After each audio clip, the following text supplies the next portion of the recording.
Welcome to the State of the Markets podcast. I'm Paul Rodriguez of thinktrading.com. I'm Tim Price of pricevaluepartners.com. And our very special guest is Rudy Havenstein. Welcome to the show. Hey, thanks for having me. This is great. So, in preparation for the pod today, I 2 seconds ago I did a quick Google search of Rudy Havenstein, and you'll be flattered to know that Rudy Havenstein is listed the first on Google as internet personality. So yeah, I've surpassed that other guy. Yeah, art has replaced reality. Yes, that's what I'm art. I'm an artist. I try to be. And there's a great Paul Krasner quote I just came across where he called himself an investigative satirist, and I love that phrase. Also, I consider all journalists on that by definition satirists, whether they appreciate it or not. So yeah, there's no. It's all op-ed now. Yeah, that's so for the benefit of people who won't necessarily be schooled in centuries of economic disaster and history. Would you care to introduce yourself either as the Rudy Havenstein we're talking to, or the Rudy Havenstein that was the German president of the Reichsbank during the Weimar era hyperinflation? Well, it's my nom de guerre or nom de plume. I don't know which. I picked it just because I don't know the day that I started a Twitter account. They must have been talking about something, and I just go, this is nuts. All the QE and the ZERP and everything, and so I went to the figure from history. He was president of the Reichsbank from 1908 to 1923. And of course, by the time they got to the teens and 20s, they were in massive hyperinflation. Of course, the World War I didn't help them. And I just thought, that's kind of, I came on, I've been doing this for many years before Twitter. I was just sending emails to friends and things like that. I've always followed the markets almost my whole life for some reason. And it's kind of a warning, not encouragement. I'm trying to tell people that, I think inflation is grossly represented understated, but also every day you can see some billionaire, like a Barry Sternlicht or a Bill Ackman, very flippantly, or some guy that's only worth, $100 million, like Jay Powell, and they're very like, inflation's 2.9%. It's been over 2% for 4 years, and they made up the 2% target, as you know. It's just nonsense. But not only is inflation much higher, but these guys poo-poo it like. I actually have quotes from Ackman and Sternlicht where they said, 4% would be fine, a 4% target. Another one who said that is Mohamed El-Erian, who blocked me after I called him out on it. It's very easy. Mohamed El-Erian. He blocked you. Sorry, why? Because you just said inflation's higher. Well, because I called him out on things. I said something like, it must be easy for a guy who got a $230 million bonus at PIMCO like, a dozen years ago. And I post links and quotes to everything. It must be easy for a guy, that's a billionaire to be poo-pooing inflation. And you look at the guys like, Paul Krugman or Justin Wolfers or Furman or any of these guys, Greg Ip and they mock people. Kashkari did it too. They mock people who worried about higher inflation. Back 5 years ago, Kashkari was like making fun of, him and I have gotten into it over the years. He doesn't bother me anymore, but, and I would ask, why is higher inflation? You remember when the Fed in like 2019, 2020, they changed their whatever they call it, I forget, paradigm to seek higher inflation above 2%. Dual mandate. Well, their I think their dual mandate is to privatize profits and socialize losses. Because the main part of that mandate is price stability. So the fact that the US dollar has lost roughly 99% of its purchasing power since the Fed was established would tend to give the lie to the success of that narrative. But let's not stand on detail. I can't believe on Fred you can still get that chart. It's that data series. Yeah, purchasing power of the consumer dollar. It's hilarious. And that's if you believe the CPI numbers, which I don't. So it's worse than even that. We had the pleasure of having Doomberg on a while ago. And he's great. As you probably know, not that I know who Doomberg is or are, but we were joined by a chicken-related personality with a voice distortion machine. We're not having a voice distortion machine this time, but to what extent would you care to say anything about your biographic reality in real life? So, what is the nature of you? To what extent do you bring yourself here as a, let's say, as a representative of sound money and someone who's clearly had experienced the financial system and the workings of finance? Sure. Well, I started in a very middle class family. Dad was a teacher. I've said all this before. My mom took care of the kids, 4 kids, and I started working, middle school, and I always had a job. Never took a penny from my parents after early grades, and then I worked for many years in a business. I guess today you'd call it a startup.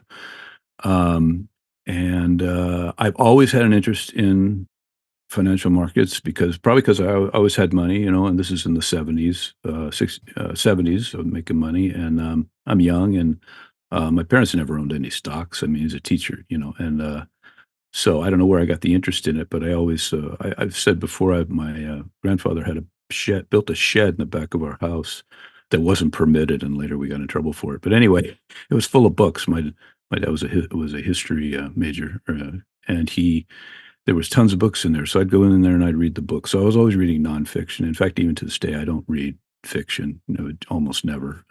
So I had an interest in it over the years, and I remember things. I remember listening on the radio. I had the radio on in like 1982 when Henry Kaufman came out, and the bull market started. I didn't realize at the time, or I'd be a billionaire today, but I was dabbling in all sorts of things, mutual funds and stocks, and learning my lessons young.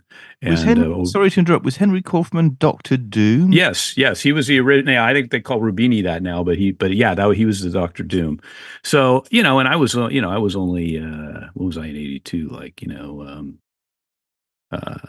19 or something, so I remember hearing that. Now, of course, like I said, I didn't like rush in to buy or anything. I didn't realize at the time the significance of this 40-year bull market, or this 40-year drop in interest rates too, because I was investing my what I was making in 14% money market funds back then. And so then I remember the 87 crash. All I remember from that, because I wasn't watching the markets daily back then. You can't even call it a crash. You can only call it a blip now. Now it's a blip. Yeah, it was a blip, but 22%. All I remember is I had some at the time. I remember I had some compact shares. Remember Compact Computer, and I remember them going down like 20%. I was like, "Ooh, that's unpleasant," but it wasn't enough to really bother me. And of course, you're talking. It's good to make your mistakes when you're young and you don't have a decent amount of money, and you learn. And I did learn a lot. And then I started there hadn't becoming been more a crash interested. before that, in a big one, until sort of the 1929, unless you look at the 70s crash. There's a slow crash. Yeah. I mean, I was not really involved in the stock market in the 73, 74 deal, which was quite a crash. That was another big one. But I was not involved in that. I'm a bit too young for that. But I just meant the zeitgeist. But what was the kind of sentiment at that time? Why the 87 crash was so big was because there was such a huge run up before. There was so much liquidity, and then it just all ended as quickly. But I wasn't paying as much attention back then. That was the Gordon Gekko greed is good type era. Very Bonfire of the Vanities and that sort of thing. And then by the 90s, I started we were doing very well, and I started paying more attention. And I remember working in the 90s, and I'd have TV on the next on the side with CNBC on back then. So it's which causes brain damage. I have to warn people, especially nowadays. It's gotten so much worse over the last 30 years. CNBC used to just like report business news and stuff, but now it's like MSNBC with stock tickers. But so during the 90s, and then I figuratively ran into Bill Fleckenstein, who got me, not only was I more aware of the markets, but also the Federal Reserve's role and everything. And so, that's kind of my focus now is the Fed, because I think most people have no idea of the role the Fed plays in the wealth inequality in this country, and a lot of the or central banks more generally. Yeah, central banks more. Yeah, you guys are British, so you have the same issues in many ways. Although the Fed seems to take the lead.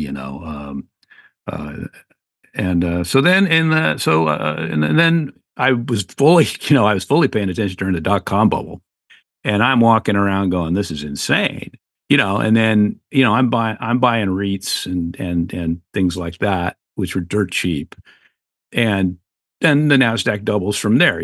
So I had people that didn't know what a stock was a few months before telling me, hey, I just bought this pets.com and it went up and I made money. And so I knew that was going to end, but I'm always early. So I was buying REITs and watching and paying down bills and stuff and totally watched the .com collapse. And I know people who bought at the top and sold at the bottom and got killed. In fact, a lot of my friends got seriously damaged by that 2000 to 2003 debacle. And so and I wasn't a part of it, other than I did make one very small, stupid investment in a Munder NetNet fund in like March 2000. I think I called the top because I'm thinking to myself, okay, I've been wrong for a couple of years here. I mean, I know this is insane, but maybe it's going to get more insane. And so I bought like a little bit of that fund, and that was like the peak. So I probably lost half of that, but it was like I said, a small amount. But you're in good company, because I'm trying to think. It was Julian Robertson that blew himself up over basically a horribly mistimed.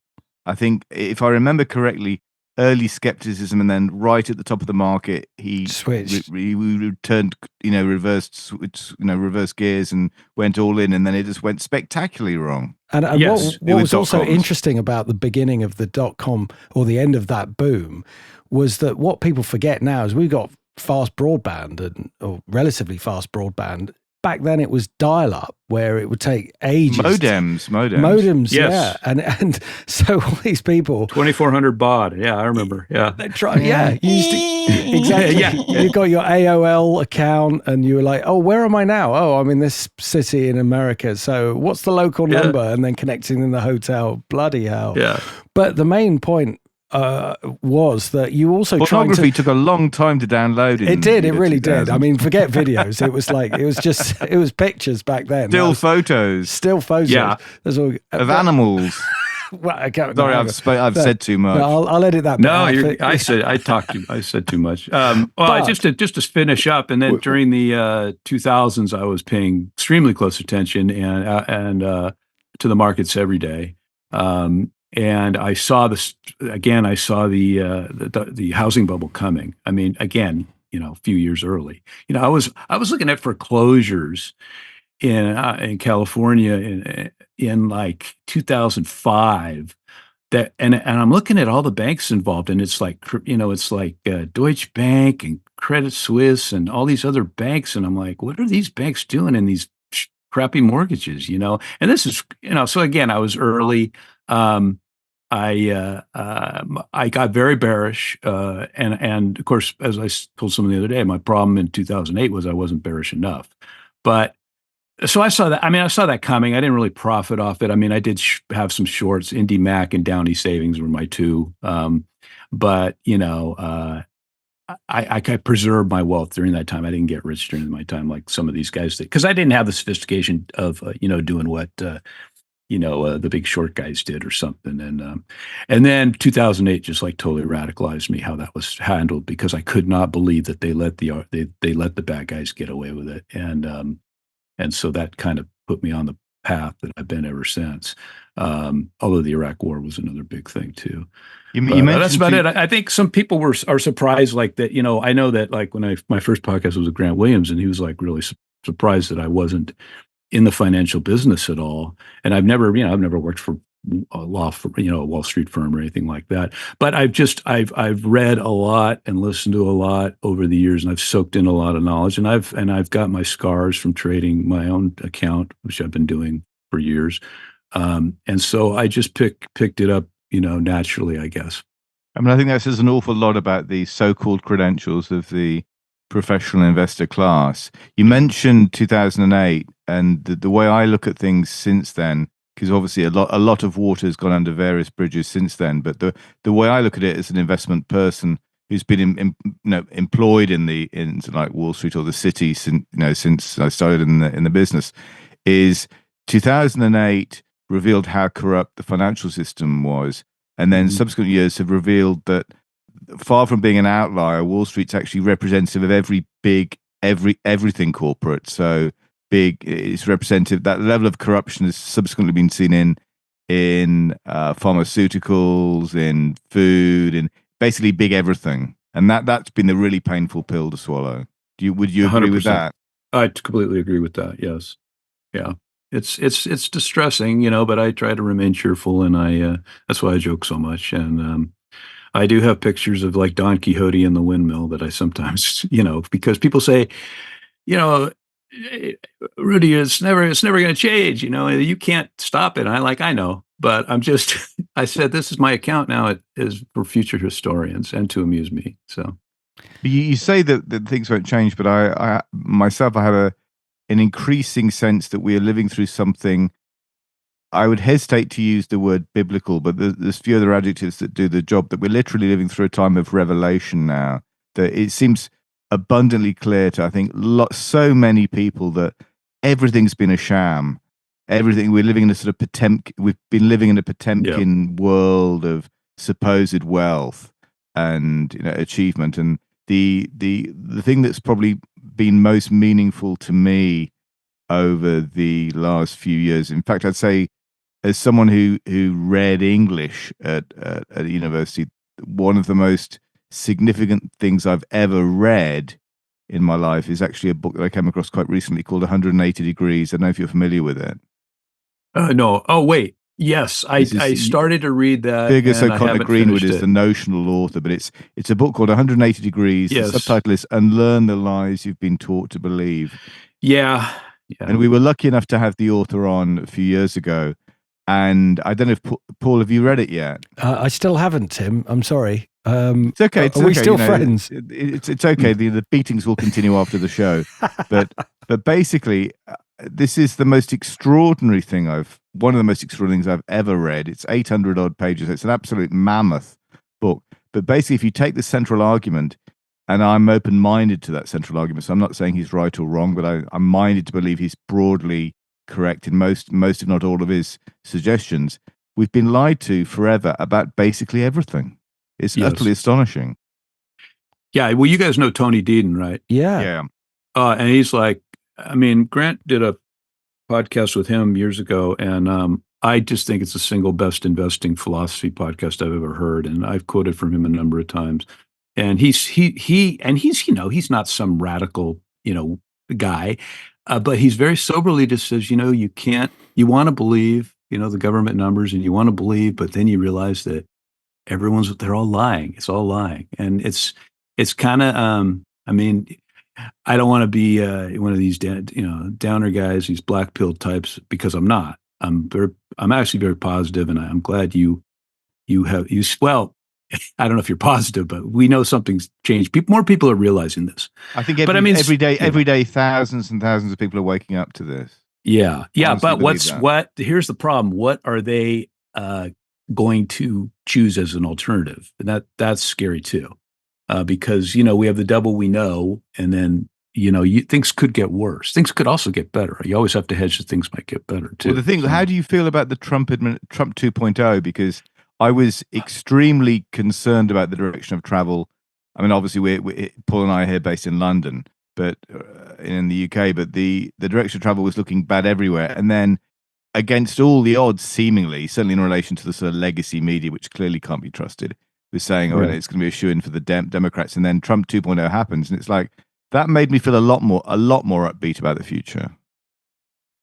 Well, maybe naively so. No, the way I put it is, I think the Biden administration was a disaster, and I think Kamala would have been horrible. So as I put it, I'm not sad that she lost at all, but I'm suspicious of Donald Trump. Let's put it that way. And the people he surrounds him with, who always seem, his entire life to be very scammy, corrupt. Well, developments like Trump coin don't bless the administration with credibility and reverence.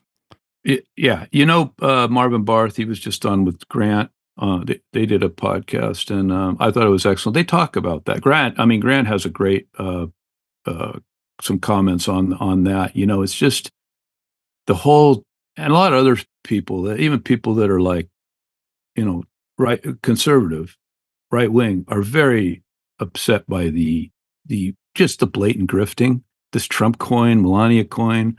I mean, I don't know. These guys have no shame, and I it's and I say this as someone who has completely spoke out against the corruption of the Clinton and Bush and Obama and Biden administration. So I try to be completely nonpartisan, bipartisan. I loathe both parties, as I put it. So yeah, that's distressing about Trump. It really is, because the other thing is when he does, Andrew Napolitano is a very conservative judge, and he made comments about Trump, basically trying to override the judicial system. And he says, the judicial system is there to protect people from the other two branches. And if I think it was Grant that brought up other people have too, the precedent of some of the things Trump's doing. It's just, you're going to get a president someday that you really don't like. So all the Trump supporters now that are like thrilled with anything he does, we're gonna fly, everyone living in New York to what's today, Libya, wherever they're flying people, all this stuff. El Salvador, Alcatraz. the Trump guys are going, yeah, they deserve it, but you know what? So maybe you get Gavin Newsom as your next president. Thank God help us. Be careful what you wish for. Oh God, yeah. So I said the same thing back in the 90s when or in the 2000s when Bush and Cheney were trashing the Constitution, especially after 9/11 and then of course the Iraq debacle and the Afghanistan debacle. But I said, and the executive was taking a lot of power back then, especially Cheney, who basically ran the show. And I was telling conservatives, Republicans, this is not good. All this Patriot Act, all these, we're giving up our freedoms. You're not going to get them back, and you're going to get a president someday that you don't like, and he's going to use those against people you do like. That's the thing. The Bill of Rights, I've said, is like, it's really what Americans have that no one else has. I mean, at its core is the Bill of Rights, the freedom of religion, freedom of speech, Second Amendment, freedom to keep arms. And so many people in the last, 10, 20 years just seem so quick, especially during the COVID era, to give up their civil rights. And that's just scary to me. And so that's why I wonder, in this period we're in now, where you, as you say, and it's true, more people are realizing that this whole thing is just a scam to enrich, to shovel wealth upwards, I think. But what are they going to, are these people going to choose, a demagogue, and some think Trump's a demagogue, but I mean, in some ways he is. Is this, what is fascism? I mean, I look at fascism as partnership between big business and big government. And I don't think it started with Trump. I mean, I've been railing about that since especially 2008. I mean, to me, that was fascism. What happened there was a coup. I've called the 2008, 2009 period a coup, and it's not a governmental coup. It was basically a coup of the oligarchs, the people, the Hank Paulsons and of the world. So, who basically ran the country at the time, of the crisis. And then Obama came in, and he talked a good game, and then he was the plutocrat's best friend, and now he's fabulously wealthy, just like all of them. They're all fabulous. Bernanke, I hear, makes $20 million a year. Yellen's now at PIMCO. These guys are Clinton's cashed in hundreds of millions, and Obama has done, and of course the Bush family was very well off to begin with. I mean, these people all have just massively enriched themselves. The Bidens, geez, how much are they worth? You look at photos of Janet Yellen, and she looks perpetually like someone who's suddenly realized she's left the gas on. She's such a joke. I don't know. She's gone now. Well, no, she's been at the Fed off and on since 1977, so she's never gone. She's like, these people don't go away with their money. They got to come back. I mean, she's still interviewed. They're interviewing her every day. Somebody. And why? I think her tenure at the Fed and as Treasury Secretary were disasters for America. And but that's who they interview. People fail up, You talk Larry about, Summers. Larry Summers is being interviewed every single day. You talk about sort of being positive about things, and one thing I'd say is an unashamed positive is the fact that we now have alternative media. Yes.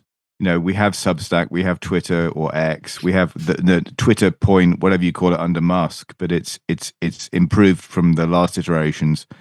And it may only be like whistling past the graveyard, but nevertheless, there are still people out there trying to speak truth to power. Well, it's remarkable that somebody like me has been able to get in touch with people that I was, following 30 years ago, or people like you guys, or and some legends of finance. I mean, Jim Grant sent me an email one time, so there. I mean, It doesn't get any better than that. No, I mean, he's like, to me, he's the most one of the greatest financial historian alive, as far as I'm concerned, and he's got a great sense of humor, and he's also very leery of Trump. If you listen to his recent stuff, I don't think he's a fan of tariffs.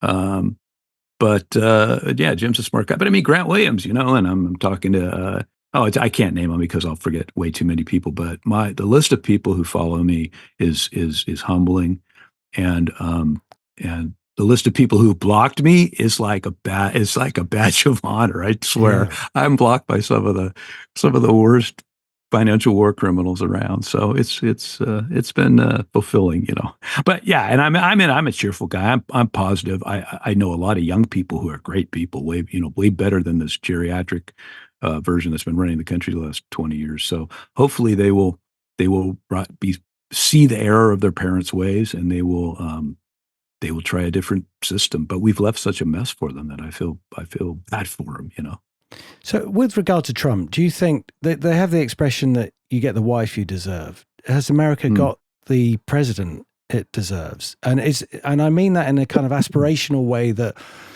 everything that America kind of stands for in terms of making money, more, and which has actually made it the powerhouse that it is, has actually just gone too far. And now it's permeated every part of society, media, everywhere. And then you've got this pinnacle of him getting in and then thinking pretty much that he's kind of God.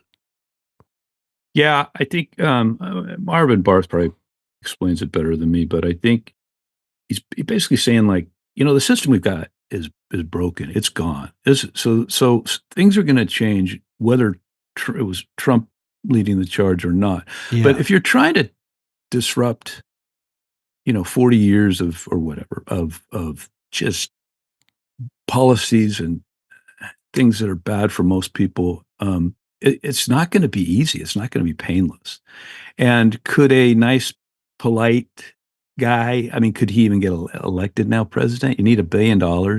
You need to be can you get $1 billion and still be honest? I don't know. But Trump, he's a bull in the china shop, and that's probably what we need right now, because the status quo is broken and wasn't working. And I don't think people, as you said, the mainstream media is completely worthless. It's just a propaganda, and I mean that on all sides. Whether it's Fox or MSNBC, it's worthless. I mean, I see Wall Street Journal articles with Greg Yip before the election saying, the economy's great. It's the people that are wrong. I mean, that's literally the headline.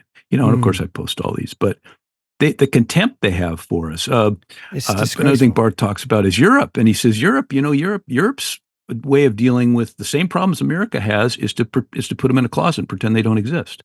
Look at Germany. What they're trying to do, the AFD. Now, you may not like the AFD, but you know what? People are sick of the status quo, and in Germany, just as in America. There's some really dangerous encroachment on free speech. I remember there's a line from, I think it's Voltaire, who said, I may not agree with you, but I'll defend to the death your right to express what you believe. Absolutely. And that's gone out the window. I mean, that went out the window a long time ago in Europe. And unfortunately, it went out the window a long time ago in the UK as well. This is why the Bill of Rights is so important. We have in America. We have something in the UK which I support highly, is the Free Speech Union, and what they do. They stand up for the rights for people to say what is legally their right to do, because they've come out of nowhere over the last, say, 5 years or so. Yeah, good for them. Yeah, and it's a growing organization that some of the cases that they've dealt with, you would believe, because you're smart, but many people would just have no idea that's going on. I think the most objectionable one I've come across so far, but there's legion examples, is people basically being stopped, and I think in some cases arrested by the police for praying silently. Yeah, I mean, Yes, it's outside just, abortion clinics. yeah, it's just phenomenal, and it's a misunderstanding.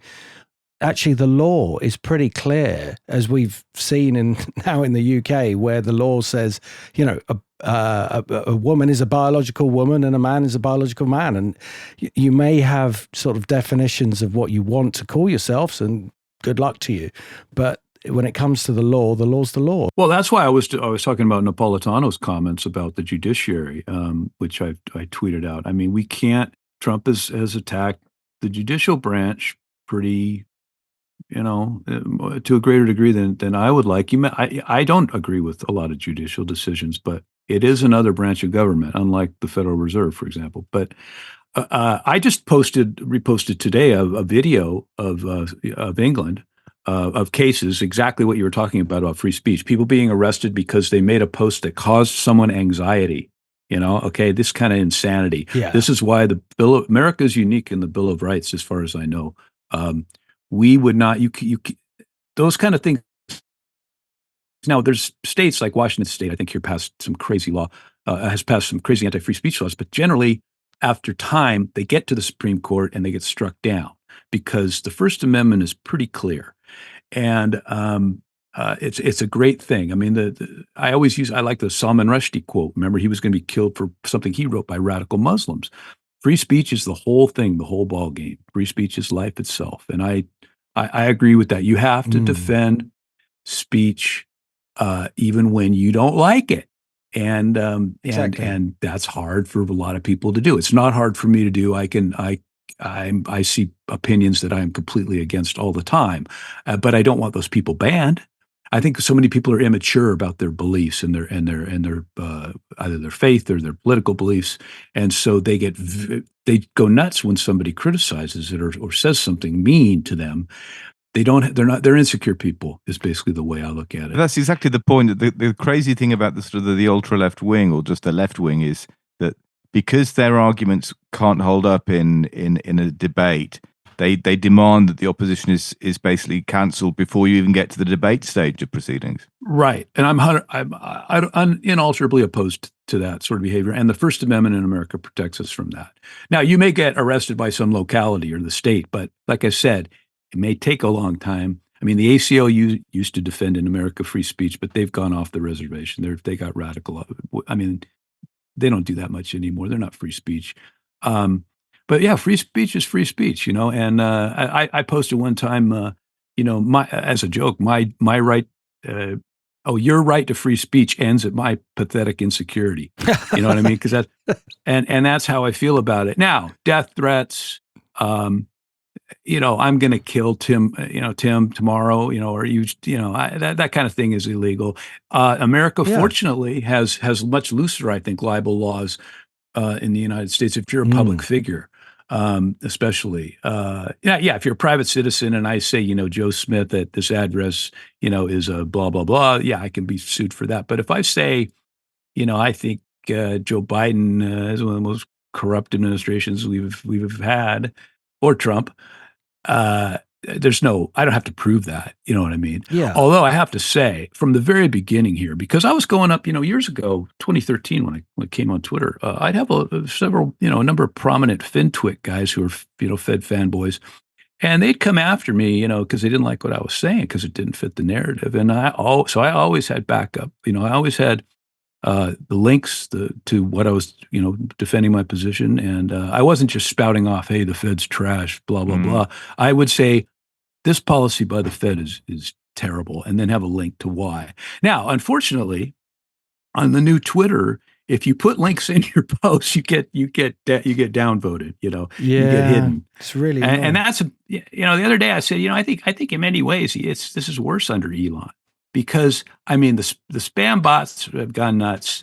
There's all these, frankly, Elon Musk fanboy accounts with 2 million followers that get promoted over the top, and I know how they do it. And I know how it works. And it was actually suggested to me one time by one of these guys that's got these, they're just trying to get the monthly revenue from for them it's a money thing, and for me it's Mm. it's not a money thing. But I know how it works. They all it's just a big club, another big club has that George Carlin line I always like to use.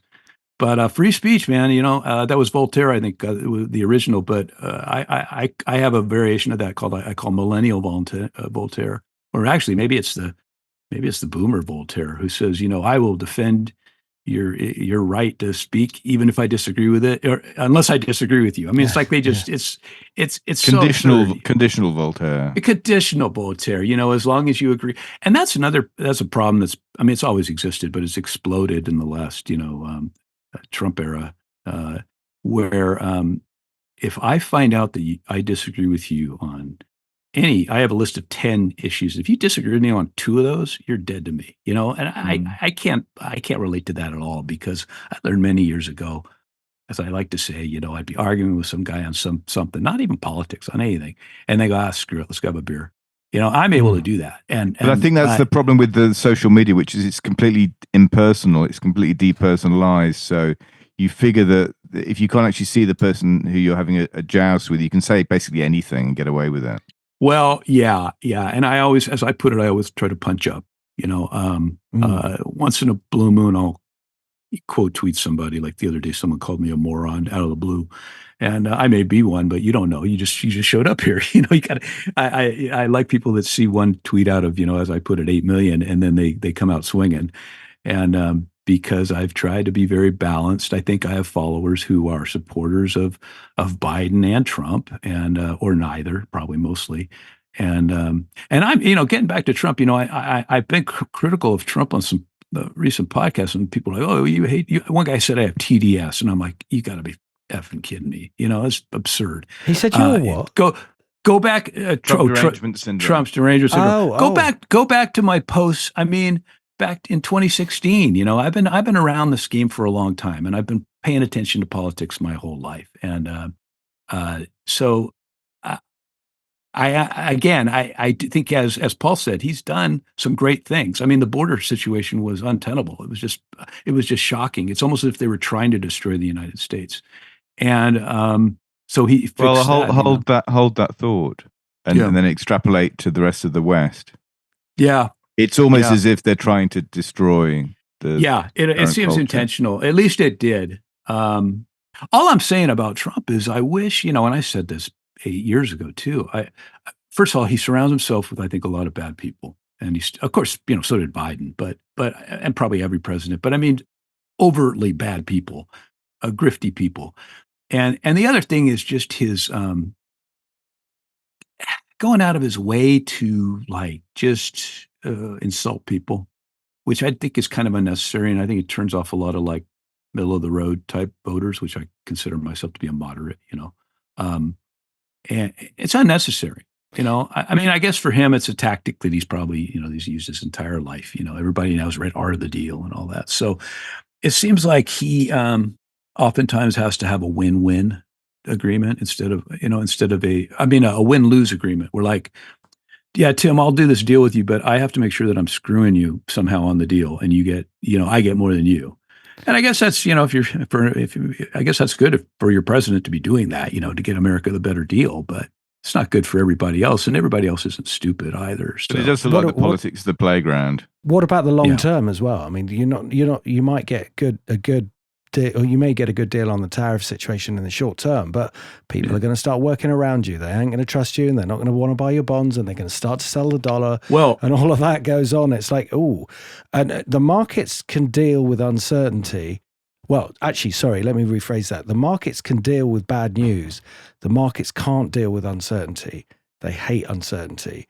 And with him, we now see that there's this level of uncertainty, because even though he talked about the tariffs, I didn't think he'd bring them in the way that he's brought them in this almost childish way of, you're raising them, I'm raising them, you're raising them, I'm raising them. This is without, like it's some kind of poker game. Dangerous. It's really dangerous. Well, in my Substack lately, I've been quoting a variety of people who are talking just about what you're saying, that not only that it looks like there's no plan, but one or two people are saying, well, this is the plan, so I don't know. Everybody talks. I used to Yeah. joke. It's 3D chess, 4D chess. I know. So I don't know. I've heard people say that, and I've heard them quote The Art of the Deal, which I haven't read. So I'm interested in your take on that and what's in there. But if I could just say I one posted quick, I posted a Bannon clip the other day. That's an older clip. He's with Ezra Klein, but Bannon's going, this is how we operate. We're going to go in there. I think this may date back to Trump 1. We're going to go in there and we're going to throw, or maybe it's Trump 2, but anyway, it's Bannon explaining the Trump. We're going to hit them with 4 things every day. And the news media, because flood the zone. Yeah, flood the zone. And he goes, and the news media, because they're stupid, but that's Bannon, says they're going to focus on one thing, or they're going to running off over here. And meanwhile, we get our stuff done. So, it's like people saying the Art of the Deal. He goes, he's going into a meeting, he walks in, throws a grenade in the room and walks out, and then walks back in, and then starts negotiating. So I think some of this must be almost tongue in cheek. We'll see how it, I have no control over it, and we'll see how it works out. But the point is, the status quo has not been working. Okay. So someone has to throw a grenade. And by the way, and hopefully the grain just gets the right people. That's my concern. By the way, everyone who said, when the tariffs came out, everybody suddenly was a bond expert and a currency expert. Yeah, but Ukraine showed us how many armchair experts there are in drone warfare and yeah. Oh yeah, just look at the David Frum. He's been an armchair warmonger his whole life. What was I going to say? Everyone's like, oh, the dollar's going down. Dollar's going to, that's the end of the dollar, which I've been hearing for 50 years. It's the end of the dollar, and someday there will be the end of the dollar, as Brent Johnson likes to say, but it's not today. And then I'm like, you know what? If you're worried about the dollar losing its reserve currency status, where were you when we seized, $350 billion worth of Russian treasuries? But I would argue that was actually the bigger deal of anything that's happened recently. It's far bigger than the tariff situation. That sent a message. At a stroke, it's led every aligned and unaligned country to the US to reconsider whether it wants to own US dollars and US Treasury bonds as reserve assets. Yeah. Besides the Bill of Rights, the other thing we got going for us is rule of law. And if you just upend rule of law, which happened in 0809, also happened in 2020, but to the degree that we did sovereignly with confiscating Russia's funds, you don't think Saudi Arabia is looking at that? You don't think China's looking at that? You don't think India is looking at that? I mean, I don't know how many treasuries they own. Japan is supposedly considering going to sell treasuries. Some breaking news. So we're recording this 5 p.m. ish on Thursday, the 8th of May. White smoke is emerging from the Vatican. We have to ask Rudy, are you the new Pope? No, but it's funny. Let me tell you, I had a best friend growing up, and his grandmother, and this guy was like a John Belushi type. So his grandmother would pray every day. She told him that he was going to be Pope. And so he's no longer with us. So he never made Pope, but no, I'm not the Pope. That's exactly what you would say, isn't it? Yes. Well, you know what? I told him, look, if you ever do get to be Pope, I want some cushy job in the Vatican, with my own little estate and a ton of money and all that. He promised me, but I don't think that's going to happen. Yeah, no, that's good. I didn't know that. I just, I'm doing a podcast. Have you seen Conclave? Yes. Have you seen the film Conclave? No. I have, Tim. Yeah, it's very good. I thought the point is it's about the election of the Pope. So I don't know who they bribed to get this into the mainstream news, but they've done a very good job. It was very good. I thought it was very good. It's a great cracking film. I put out a tweet today with a picture of the Vatican with black smoke coming out, and the headline was, Federal Reserve releases black smoke to indicate, continuation of uncertainty, because some guy made a joke yesterday during the press conference as everyone's waiting, and CNBC has the countdown clock to the Fed. And the guy made a great joke and said, hey, this is like waiting for the smoke, from the Vatican. That's how reporters treat the Fed. They treat it like it's some sort of holy writ. As I said, people in Congress, they don't even know that Congress created the Fed. They think that it's some coven of witches that live in the sky. They're so it's all screwed up, as I like to say, to the Fed is Congress's drug dealer. So Rudy, I got to ask you this question: if you were in charge, what would you do? How would you fix? What do you mean if Rudy was in charge? I like to say I'm not dictator yet, and then I say yet. Okay, here that's I'm better at questions than answers, but I've answered this before. I think the first thing that pops in my head in America is I would end too big to fail and too big to jail. I think that's been, look, I just the other day there was a big bank was a Credit Suisse, and they got fined $500 million for misconduct, which is basically money laundering, and that's But been ever they since can print that out of thin air in an afternoon. Exactly. So who cares? That's ever since Eric Holder, who was a Wall Street lawyer who went back to Wall Street, being a Wall Street lawyer when he was done. It's too big to fail and too big to jail. And basically, were the two policies we had under the Bush-Obama administration. I used to just combine the two names. I would change that. I mean, if you're money laundering and you're money laundering $1 million, I mean, I know of actually a friend of a friend who actually imprisoned for money laundering. And But they only go after the little guys. exactly, So we're always the guys that take it. exactly. And above a certain level in this country of net worth, apparently, or connections, you are not criminally prosecuted. I mean, why is look at JPN's got JP Morgan's got 5 felony convictions, at least at last count, and yet nobody. It's like when these banks, when they commit money laundering, or in in JP Morgan's case, look into their 15-year Epstein connection. It's always the shareholders and the brick and mortar of the bank that commit the crimes because they pay the shareholders pay the fine. It's never the people who did it. No one is criminally prosecuted, and that extends all across. I mean, no one was in 2008. No one for Credit Suisse the other day, $500 million. I mean, there's a website that keeps track of. I don't know the name offhand right now, but I posted it before that lists all the bank fines that they've paid over the years, and you're talking in the billions. To 20, 30 billion. Some of these banks. And basically, that's how they operate now. Is it's a cost of doing business, and no individuals are ever held accountable. And it's not just for criminal acts.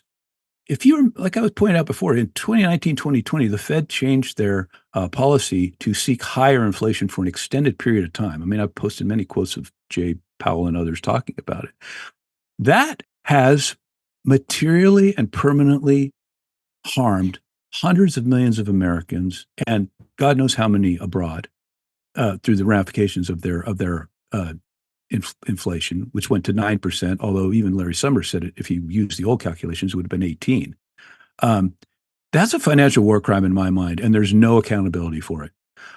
In the media, Bernanke, Yellen, all these people are held out as saviors, and it's the opposite. They've done nothing but enrich a small percentage of the population while making life much worse for the vast majority, I believe. I think a big part of the problem is that people, even in finance, aren't aware of exactly how the monetary system works. But 100%. The big question for me is: will it ever be possible to effectively remove central banks from the equation? Because that, to me, is the only way we can get to something returning to like akin to sound money. Yeah, well, I have an extensive. Stop the money printers from being in charge of the printing press. Yeah, I have an extensive "End the Fed" collection, but of photos. But as I say, I'm not delusional. I don't expect the Fed to end, but they certainly could put a leash on it. I mean, their mission creep is ridiculous. Kevin Warsh had a great speech out the other day on that, which I posted again. They shouldn't. They're as I put it, they can process checks and give tours to school children, and then replace the FOMC with the 2-year yield. And then, if the world comes to an end, they can backstop depositors and insured depositors in banks and let big boys fail. We've already proved that there's no limit to the money printing. I mean, I got a great Kashkari clip of that. There's no limit, So fine, let's just, instead of backstopping Ken Griffin and Larry Fink, let's let them. I mean, they're smart guys. They're big boys. If they make bad bets, let's protect the bank depositor. With 25 grand in Omaha. How concerned are you about the introduction of central bank digital currency? Oh, that's game over for everybody. That would be if they ban cash at the same time, 100%. Because they will use it not only for surveillance, obviously, but they will use it for control. No, Mr. Price, it says you can't buy that book. You've already had your meat allocation for this year. Yeah, so yeah, or you can't buy that meat. Or you know what? You're in I joked the other day about self-driving. Hey, your self-driving car is not going to start today because you tweeted something out that was inappropriate. Well, that reminds me of Black Mirror, which is yes. I just started watching that. I never saw it. Yeah, it was very interesting. I love the first episode. Do you remember with the British Prime Minister? Yeah. How far have you got? Is that the pig fucking sequence? Oh, thanks. Yes. I'm on. For anyone that hasn't seen it yet. Yeah. Oh yeah. You just spoiler. I just that was very intriguing actually. I'm on like episode 3 of season 1, so it just started. But, I like it so far. Yeah, it's one of my favorite things, and they're so varied but it's also brilliant. Is it all different directors or something? I haven't checked. Some of the directors are different, but it's all written by Charlie Brooker. They're all same guys, right? Same guy. Oh wow, that's a bit like the what is it? What was the sci-fi from the 60s, 50s and 60s? Twilight Zone. Oh yeah, yeah. The guy who did Twilight Zone wrote like Rod Serling did nearly all of those. Yeah, I used to watch and Charlie Brooker is definitely the Rod Serling de nos jours. Yeah. Wow. That's impressive because the stories, as you said, are quite different. And if you jump to you can jump around them because they're all separate, self-contained. Right? Yeah. And in the latest one, the second one I thought was very good. What was it called? I'll look it up while we're chatting. But it was actually going to be my media pick. But some of the episodes are just like from a few years ago that were ahead of their time. And I like documentaries. Yeah, you kind of look at it and go, oh yeah, well, of course we got that technology. And it's like, no, we didn't have that at the time. This is the foresight that he had. But I think he's been quoted as saying that he's going to be writing a lot more because I was worried about, him running out of ideas. But he's saying in this day and age, there's just so much he can do. Yeah. There is the second one I really like, Bête Noire. I like all of them pretty much, apart from the third one. The third, Hotel Reverie in the late season 7. I didn't really like that one very much. I liked the idea, I thought it was good. Charlie Brooker, raise your game. But Eulogy, if you watch that and don't bawl your eyes out, which one?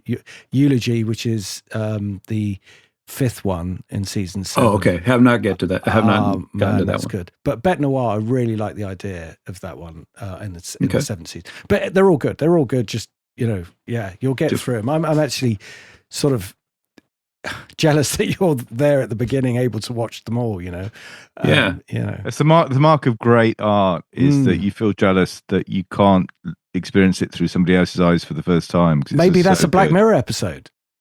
Yeah. Hold that thought. That's a good idea. That's a good idea. We should send it to Charlie Brooker. Well, I think they've already done it with Men in Black, that you have a device that just like wipes your memory and then you start it all over again. Wipe the slate. Yeah. So I going back to the kind of corruption. It's very interesting, Rudy, that you take it from the point of view that it's kind of the Fed and the inflation argument that's causing the destruction or the eventual destruction of the system. There's a couple of things I wanted to ask about that. First of all, do you, as Tim does, look at the Austrian School of Economics as a discipline? And secondly, do you think that perhaps companies and the way that CEOs are remunerated for their getting the share price up this quarter, it has also contributed to companies taking excessive risks in order to get ahead, and therefore it's okay when everything's going up, but when things start to go down, it causes massive issues? Oh yeah, I mean, I wouldn't say I use anything as a discipline. I mean, if people follow me, I'm kind of all over the map, but I've used Austrian economics certainly as a major influence, and a lot of the people that I respect and have followed for many years would call themselves Austrian economists. I think I just intuitively am drawn to that school because it makes sense to me, whereas the neo-Keynesian stuff just seems insane. and in my mind, has proven to be, if you're not Larry Fink or Ken Griffin, or Bill Ackman or whoever. As far as executive compensation, I mean, I have posts from, again, I've been here 12 years on Twitter, and before that, tons of emails with friends. I've railed against that forever. It's gotten insane, and I think most public companies basically exist to enrich their top executives, and the only company I will put significant amount of money in is one where I feel like the executives won't ever intentionally screw the minority shareholders. And I've only found, well, basically one that I really trust. I have a few other stocks that I've had for years, but I don't necessarily support their management. But I'm just saying that's rare. And so I've railed against that. There's a great book by Chris Leonard called, The Lords of Easy Money, which was written a few years back, which I would highly recommend. Although that's not my pick. Have you heard of it, but Tim? I don't know that one. No. No. you, and this guy, This guy, okay, it's not a perfect book, but the guy is just like a basic business reporter who actually seems to understand the grift of the Fed. And it's a fantastic, you would like it. I mean, there's spots in there, that you may disagree with, but there's other parts where he just nails it. And one of them is he relates an anecdote of the CEO of Texas Instruments had talked to Dick Fisher, who was the Dallas Fed chair. And so they're having a Fed meeting, or these are in the minutes, I guess. And Dick Fisher goes, Mr. Bernanke, or Chair Bernanke, I was talking to the CEO of Texas Instruments the other day, and he says that he's not going to use these low rates to add any plants or equipment or to hire any employees. He's going to use them to borrow a bunch of money and buy back stock, and which I'm sure almost every public company was doing, because they have to offset the option dilution that goes to the executives. And Bernanke's response was just perfect. It's perfect Bernanke. He says, Mr. Fisher, thank you for the anecdote, but we don't want private sector people involved in our decision making because they don't understand economics like we do. I mean, that's the gist of the quote, and there's a number of quotes like that in there. And I think you'll know another one along the same lines, which is, this is the best Fed governor ever, but does he know economics like we do? Yeah, it's a big self-worship. It's a club everyone wants. The circle jerk society. They want to be approved by other members. I mean, Ben Hunt's got a great quote on that. It's just an inside. They're in a cloistered world. They really are. Almost like I was saying, like the Vatican. They don't. Do you think Bernanke has any? Warren Buffett has been elected as the new pope. It's amazing. Yeah, well, that wouldn't surprise me. He's being deified, and he's certainly an amazing accomplishments. But I had my own criticisms of him and Munger over the years. But what does that matter? He's a billionaire, so you can't really fault the achievement. And the thing I'd say about both of them, especially perhaps Munger, is whatever they've done in investment terms, which is extremely impressive. I'd say that's actually dwarfed by the public good they've done by making public through writing exactly how they've done it. I think they've done so much educational service to people as individual investors. That's impressive. Right, but the problem with Munger in his later years, and I have his coffee table book or whatever, It's that Poor Charlie's Almanac. Yeah, Poor Charlie's Almanac, and it's fantastic. He's obviously a genius, and he made some comments like he was very pro-China, very pro-authoritarianism. I thought he's made some, over the years, and that kind of bothered me because, I want everybody to be perfect, like me, which I'm not at all. I'm far from it. But the thing that bothered me about Buffett and Munger, particularly in 2008 and 2020, is that they did not, like every other billionaire, they did not speak out against what I think they clearly must have known was always going to do was enrich them. I mean, Druckenmiller at least was good about it. He said a few years back, he goes, the single biggest factor in the growth of wealth inequality is QE. It's not even debatable. That's from Stan Druckenmiller. It's very rare that you get a billionaire who is humble, says, you know what, this is good for me, but it's not good for the vast majority of people. And Buffett, I think, knew that, and he never said it. And I know he has his own explanation for why, but like he could have been a leader in '08. He could have been a leader in 2020 and said, hey, some of these, gifts we're given, the Fed's giving to, these secret bailouts and everything. It's not good, but he didn't. And Well, I seem to remember me. there was an op-ed that he wrote or like an open letter he wrote, like, "Dear Uncle Sam, thank you for brackets bailing me out." Yeah.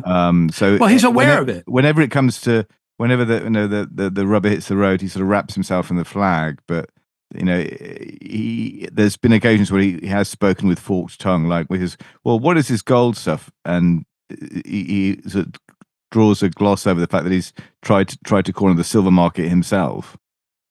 Yeah, he's a flawed genius and obviously an investment genius, and he was just born sort of a savant, for this sort of behavior. As he put it years ago, if he'd been born in Africa or something and had to, hunt his own food, his life couldn't have dead. happened. Yeah, he'd be. You would never have heard of him. So he grew up in, right place, Omaha, right time.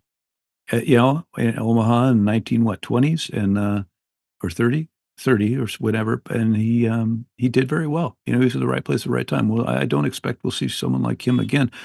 And part of that is because their probity, or is that a good word? They're very serious. I mean, look at them. They got $350 billion. At most companies, a CEO with $350 billion cash would be fired.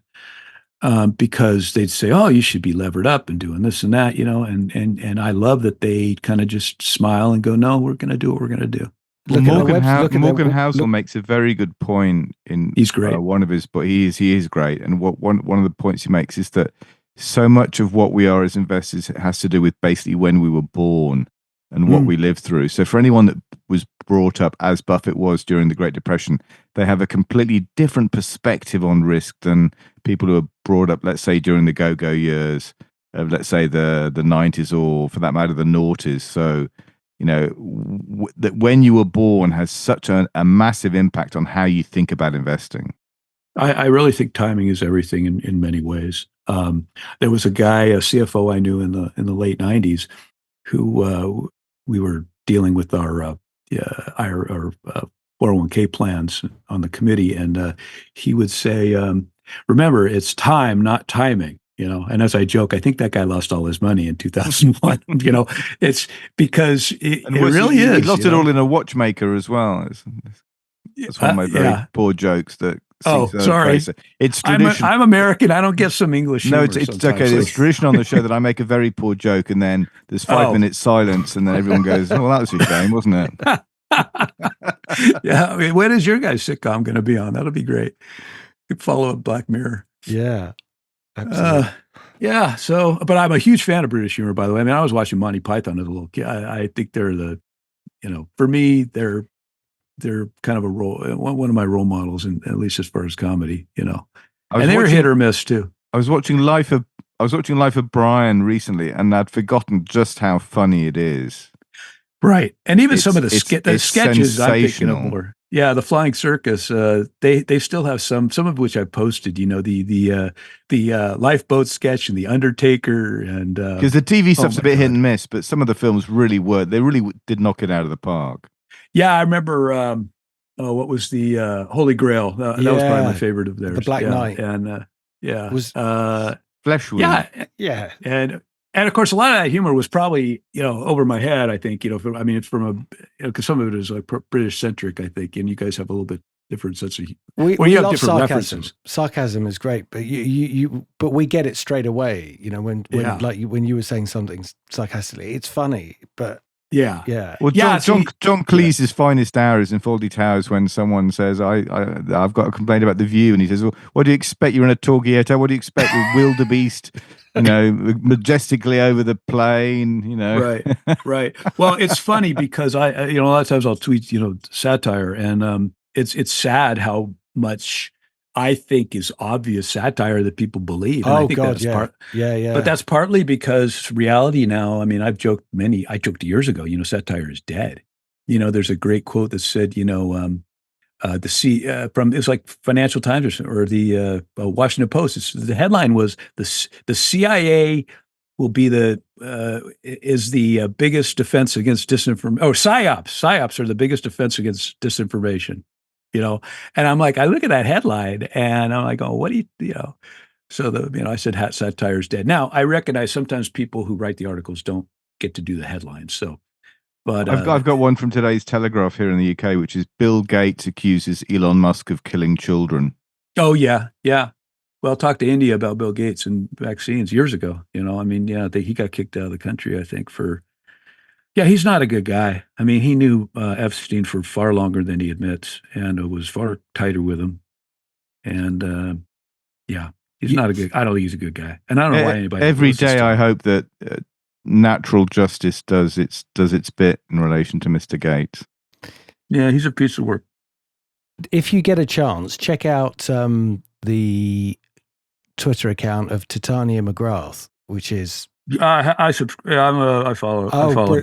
Yeah, brilliant. Yeah, I love reading when people get angry and reply to her. What do you yeah, that's always a crack up. And I get that too. Believe me, I get. Actually, not too much. I don't get too much grief. I think, like I said, there was a few larger FinTwit guys that came after me, and they don't come after me anymore because I can put up a pretty good fight myself. So, but I prefer not to fight, So, if somebody doesn't like me and doesn't agree with me, I may answer you and give you my point. But if you don't like me, you won't block. I mean, it really doesn't bother me. I mean, I joke about people blocking me because I think it's funny, And blocking now is totally different than it was, a couple of years ago. When you had to log on, you had to get on a different account or something to see these tweets. Now you can see them. So. Yeah, you just can't quote tweet them.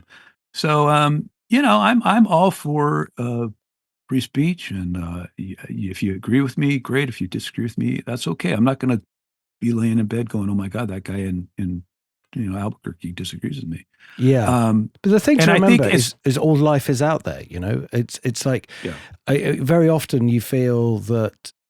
How can I put it? That people have the same sort of ideas and respect. And respective views, and have done have a certain level of education than you have.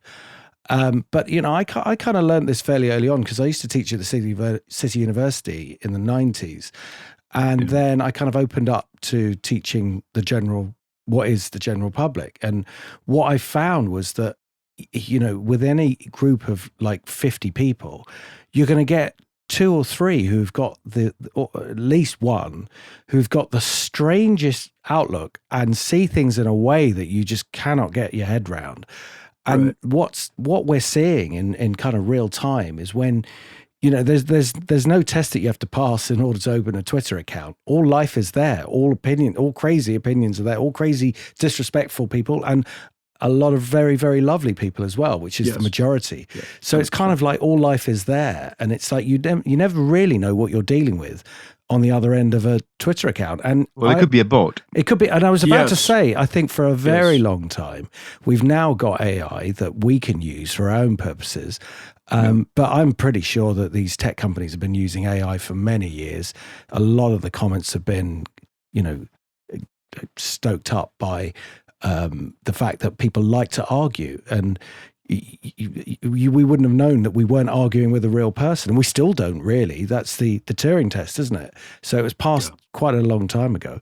So that is the problem. You may not actually be dealing with a human being, and it's a crazy thing to Black Mirror-ish, Yeah, I've noticed more like AI responses. Like I'll make a comment, say on the balance sheet, and it'll reply, "Yes, the balance sheet," and it gives this little like canned Chat GPT answer, and sometimes it'll say AI. But I don't know what the point of it is, because I look at it and if I figure it out, it's AI, I just block it, like I do with all the bots. But yeah, it's a problem. Well, the way I look at it is, the average IQ is 100, right? So I've a lot of been people around with something below that. So half or whatever, right? Or maybe it's not. Maybe I don't know what the median is, but I'm saying, I've been around my life. Probably the vast majority of people have been, 120, 130, 140, but for my whole life. So if I run into someone that's 100, God bless them. I mean, there, but for the grace of God, go I. But it can be hard. A lot of my jokes, a lot of my tweets are pretty kind of, I like to think, kind of multi-level, kind of sophisticated, and some are complete nonsense, of course. But I don't think a lot of people get that. And I tweeted the other day, I go, I'm not going to dumb down my jokes. They're dumb enough already. So I'll stick with that. You mentioned China earlier. How do you feel about relations between China and the US? And do you think do you think that the prospect of war is inevitable, or that can be avoided? Well, I'm very anti unnecessary war, and I don't know. I mean, we gave away the store to China ever since Clinton, and Clinton was talk about corruption, with the Chinese, but he got a lot of donations from the Chinese government, which again I post on that. I don't, China has their sphere of influence. We have ours. I guess we're trying to be Rome and control the entire globe. There's But clearly under with that. Trump, he's trying to sort of roll back some of these obligations for entirely reasonable financial consideration. Yeah, yeah. You No, can't there's a lot afford it. You can't. This is what brought down Rome. Probably it's military expense. Yeah, I think imperial overreach. There's a lot of smart people who think that the ultimate game, this is all about China eventually, and disengaging completely from China, and that may be a good thing. It may be a bad thing. Like I mean, we had a World War II start in the Pacific. We blockaded Japan, and that's one of the reasons. And so I hope it doesn't lead to war. I don't think it needs to lead to war. China historically, they're in their little area, but I mean, they're no threat to somebody in Nebraska. So I hope we don't have an unnecessary war. Now I listen to guys like Louis Gave, who's great, who has a much more benign version, I think, of China than a lot of the hawks. I do think China has taken us for a ride. They've stolen a ton of proprietary because they don't play by the rules. They don't play by. They don't play by the rules, and I say I won't buy anything in China. I've said this before. Like I won't buy Alibaba, even if it's cheap, because you don't own anything. Now I understand that I could buy it and then sell it to you tomorrow for $1 more, $100 more. Yeah, so people trade it as long as you trade it knowing that you're not trading anything that you have an actual claim on. I don't think. So I just kind of ignore China. I do listen to a lot of people who on both sides who have various opinions on what Trump's doing and various opinions on China's threat or non-threat. Some people say China's going to collapse, like imminently. Other people are like, China's the biggest threat to us in the world by a mile. I don't know. I honestly don't know. I hear smart people on both sides. I've never taken a deep dive into China. So I can't change anything about the situation myself. So I mean, my own take on this would be that on other things. China may or may not be a problem, but cultural Marxism is really a problem here in the UK. Oh yeah, problem in Europe, and I don't know who to ascribe the guilt to that. But I don't blame. I would China start with the educational system. Yeah. I mean, look at how nutty our universities have been, and I'm not just talking about recently. I'm talking about for a long time. Fortunately, I think a lot of kids, I mean, I know kids in California, they had to wear a mask to lacrosse practice. Okay. And there would be someone from the school that would show up to make sure they did. Okay. During COVID. Insane. Or they had to, you're an engineering major and you have to sit through a really ridiculous DEI nonsense class, to qualify for graduation. I mean, and I Rudy says you've said that you're trying to be objective, and that's obviously an admirable aspiration. But when I watch something like Dave Rubin, and if you watch Dave Rubin, the Rubin Report, on say YouTube or Rumble or whatever, but what I see of say most Democrat politics, these people seem literally mentally disturbed. They do not seem like normal human beings anymore. Mm. The far left seems to have just completely left the reservation. Yeah, it's in a way that it's just jaw dropping. It seems that way from the perspective of London, and we know our own government is down the same rabbit hole as well. Yeah. Well, the DNC, of course, is lost, and they're completely clueless. And I was just thinking, I got a couple people I follow a number of people on the left and the right. But when I say left, I mean I don't mean I follow Chuck Schumer. You know what I mean? I'm talking about people who are very left wing and loathe Chuck Schumer. There's a couple guys I'd recommend called one's David Sirota and one is Matt Stoller. Now, and this goes for guys on the right too, who I also follow people on the left and right. Um, do I agree with every single thing they tweet or say or write? No, but I think that they are right on certain issues. And some of the biggest critics of the Democratic Party have been those two guys since the election, is particularly. They're brutal. They're as brutal as I So they have some degree of self-reflection. They do, and there's no introspection, certainly not in the Democratic Party, and this dates back to 2016. The problem I have with this stuff is that these terms I don't think honestly have much relevance anymore. Left and right don't really mean anything. Right. I totally agree. It boils down to, do you believe in the overarching power of the big state, or do you believe in the rights of the individual? And that's the only question you need to answer. Well, that's Orwell said that. Yeah, it's authoritarians versus libertarians. Back when libertarian also wasn't a corrupted word. Yeah, I think conservative and liberal, I agree, completely useless terms now. Is it liberal to be the party of huge warmongers, as the Democratic Party now is? I mean, that's flipped 180 degrees from what I remember. It's bizarre. Although there's plenty of Republican warmongers too. But I mean, when the Democrats are like touting Dick Cheney, who I think is, evil incarnate. Evil incarnate. Okay, fair enough. No offense to evil. Yeah. I was just shocked. And you got guys like Bill Kristol and David Frum and Max Boot, who went from being, Bush Cheney era bootlickers to Biden era bootlickers, and the Democrats embraced them because they were anti-Trump. I joked years ago, if Trump came out and said, I'm against clubbing baby seals.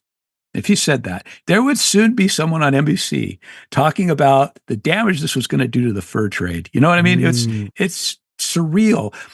Trump is kind of a unique guy in that he just has pushed people's buttons on the left. A lot of people, not all, because I don't consider myself in this group, but there's people. But by his enemies shall ye know him.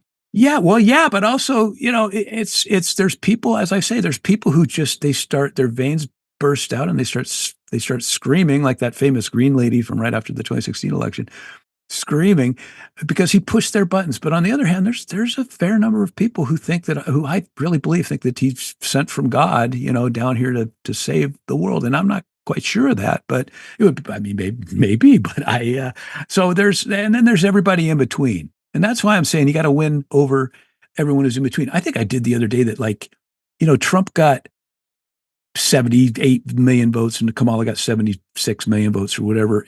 But about 90 million eligible voters didn't even vote. Eligible voters, they're and so you have a majority, neither Trump nor Kamala would have had a real majority, of the electorate. And that's why I would suggest to Mr. Trump, of course, this is completely pointless, that he stop going out of his way to be a dick, and that he might win over more people that are in that 90 million. Now, it's, his career his time as president he's got 3 more years. So, but he's certainly shaken things up, and things certainly needed to be shaken up. And I'm glad to see that. In a related thing, you're talking about the schools. I think if you teach kids self-esteem, and I don't mean self-esteem like participation awards, I mean like accomplishment, where they're confident and they've accomplished things and they've worked hard from a young age, and you've told them that you love them, but you also expect things from them. Old style Puritan work ethic type stuff. Yes.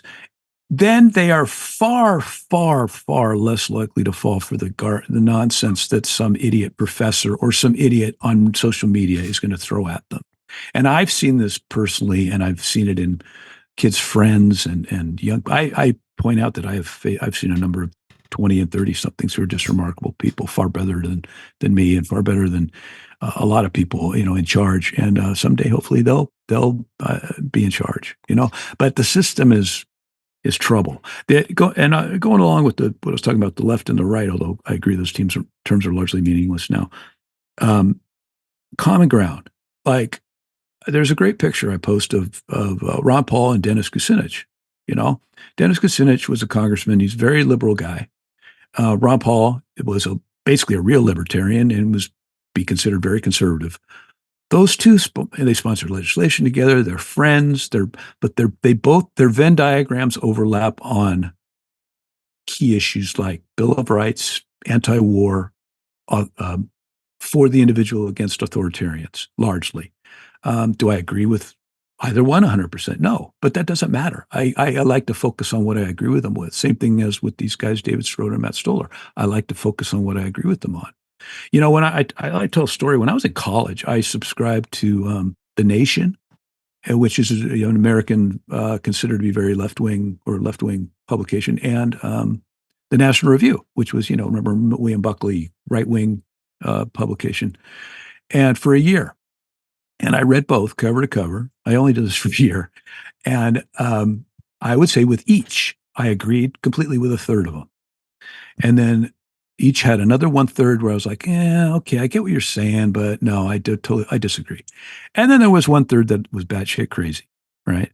So I think more people need to do that. Like, don't just follow all MSNBC hosts or all Fox News hosts. You know what I mean? Because the truth is complex. It's well, you at least need to see what your opposition is saying. Now, as you talk about, when I watch Dave Rubin, I never watch Dave Rubin. I really believe me, I'm reading constantly. I'm getting so much. Well, you don't need to. You don't need to. But I mean, I don't. What I did in 2016 after Trump won, and then instead of any introspection, the Democratic Party went straight to Russia, Russia, Russia. I said, this is nuts. I'm not going to do this. And I stopped watching all cable TV. And it's been a blessing. I mean, I swear, people sometimes I see, they run into me and they're like, "Oh my God, did you hear about this?" And I'll just smile and go, "Yeah, no, I don't." Yeah, and I'm just like, fine. But that doesn't mean I'm uninformed. I mean, I read enough, and I'm. But this comes back to the topic that news is basic. News is to the mind what sugar is to the body. It's just poisonous. You have to have a good filter, and yes, you do. You do. And that starts by your parents raising you to grow up with common sense, and it is teachable, I think. You can expect there's a difference between, raising your kids matters. I mean, Druckenmiller says he's done very well with his kids in spite of his tremendous wealth. So I hear. So he has a great line that says, people ask me about quality time with children, and I tell them, just spend time with your children is quality time. In other words, just being there. Yeah. Just being there. Like I had kids, they'd come home from college or something, be studying. And they were so busy, like on finals or something, we didn't even really interact, but they'd come down, they'd see me, and they knew you were there. I was always there. One of the things that, is that I was always there, and so I think that's important. And I think we have lost. You were talking earlier about wealth, this ephemeral wealth, the seeking of it, and more and more and more and more is just gone nuts since the 80s. I think it's far worse now. And that's part of my criticism of Trump. The guy's supposedly a billionaire. What's with all the, Trump coin grifting? I mean, is that to make Trump Jr. a billionaire? I don't know. But it's so unnecessary. And we've really gotten away from the core of what being an American is, your community, your faith or civic mindedness or whatever, a lot of that's kind of gone by the wayside because it's not valued at all anymore. And that's why, like in my last podcast I did with Maggie Lake, I recommended Chris Arnade on Twitter, Arnade, Chris. He's an ex-Wall Street guy. He'd be a great interview for you, I think, because he started years ago after he was kind of disillusioned, I think, after 08, 09, even though he benefited from it, and as he'll admit. And he started walking like through the bad parts of American towns, and talking to people. And he spent a lot of time at McDonald's, and he wrote a book about it, I believe. And he and just started talking to like the people that are never talked to or never talked about, and finding out what their problems were, what their issues were. And now he's doing it over in Europe.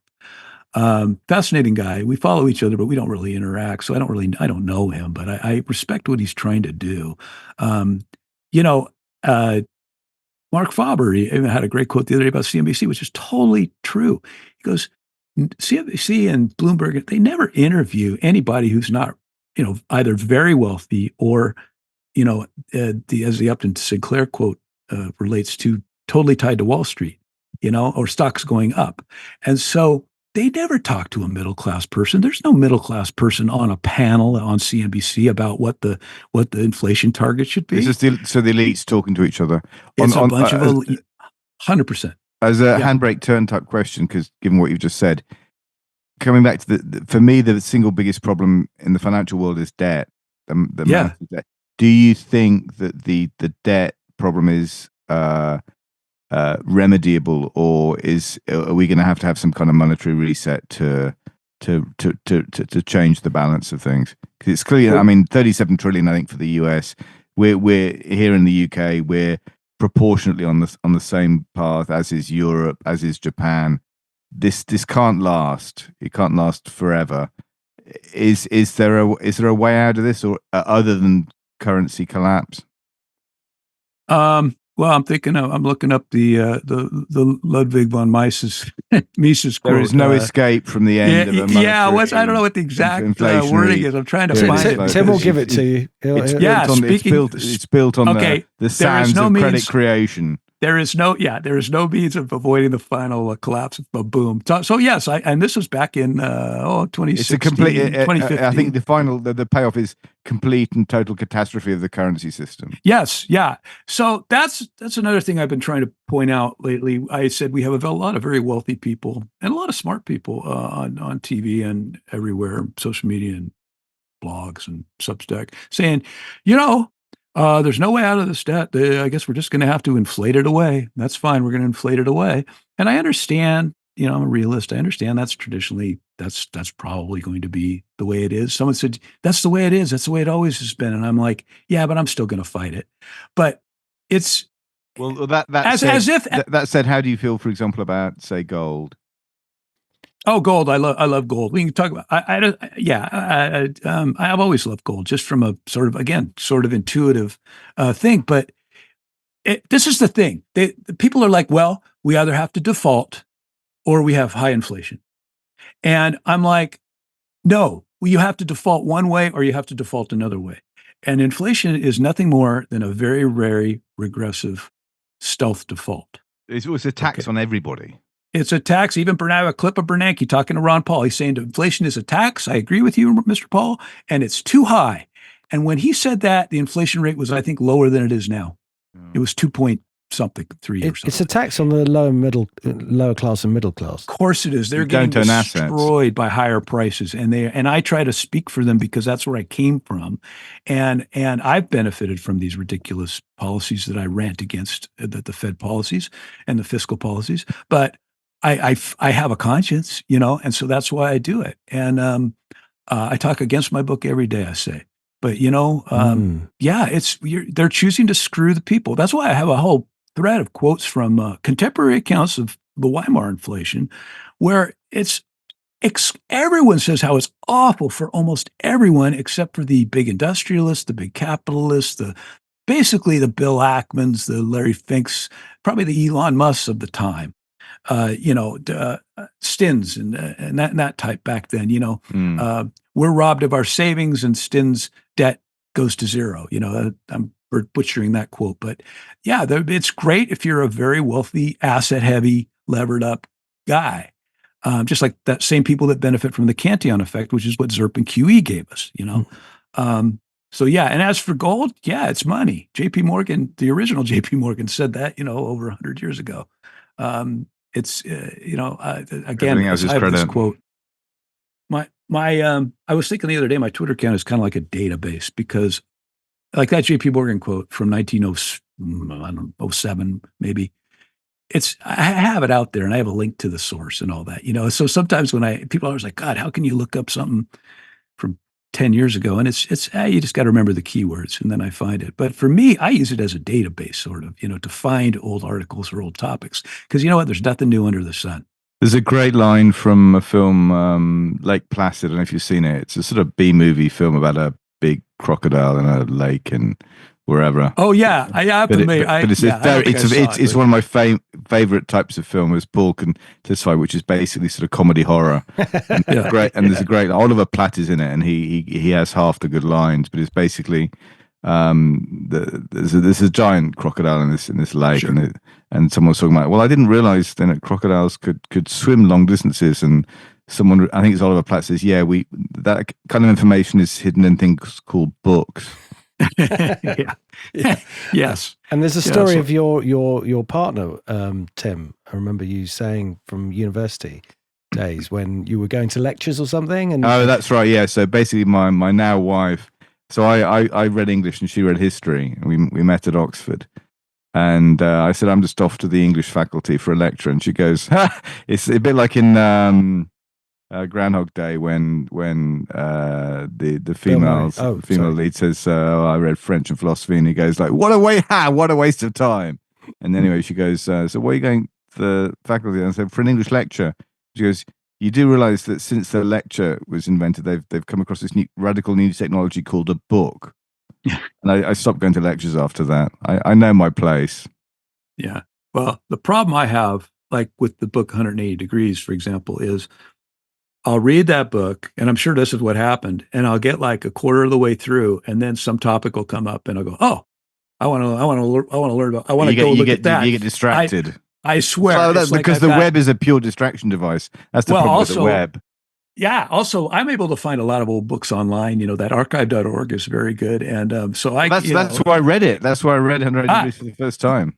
Yeah. It's fantastic. But my problem is I read it, I get a quarter of the way through a book, and then I jump to another book, and I jump to another. It's like I have 12 books open. It's kind of like Nassim Taleb has a great story about it's the inverse library, isn't unread it? books. It's a library of things that you've never actually read.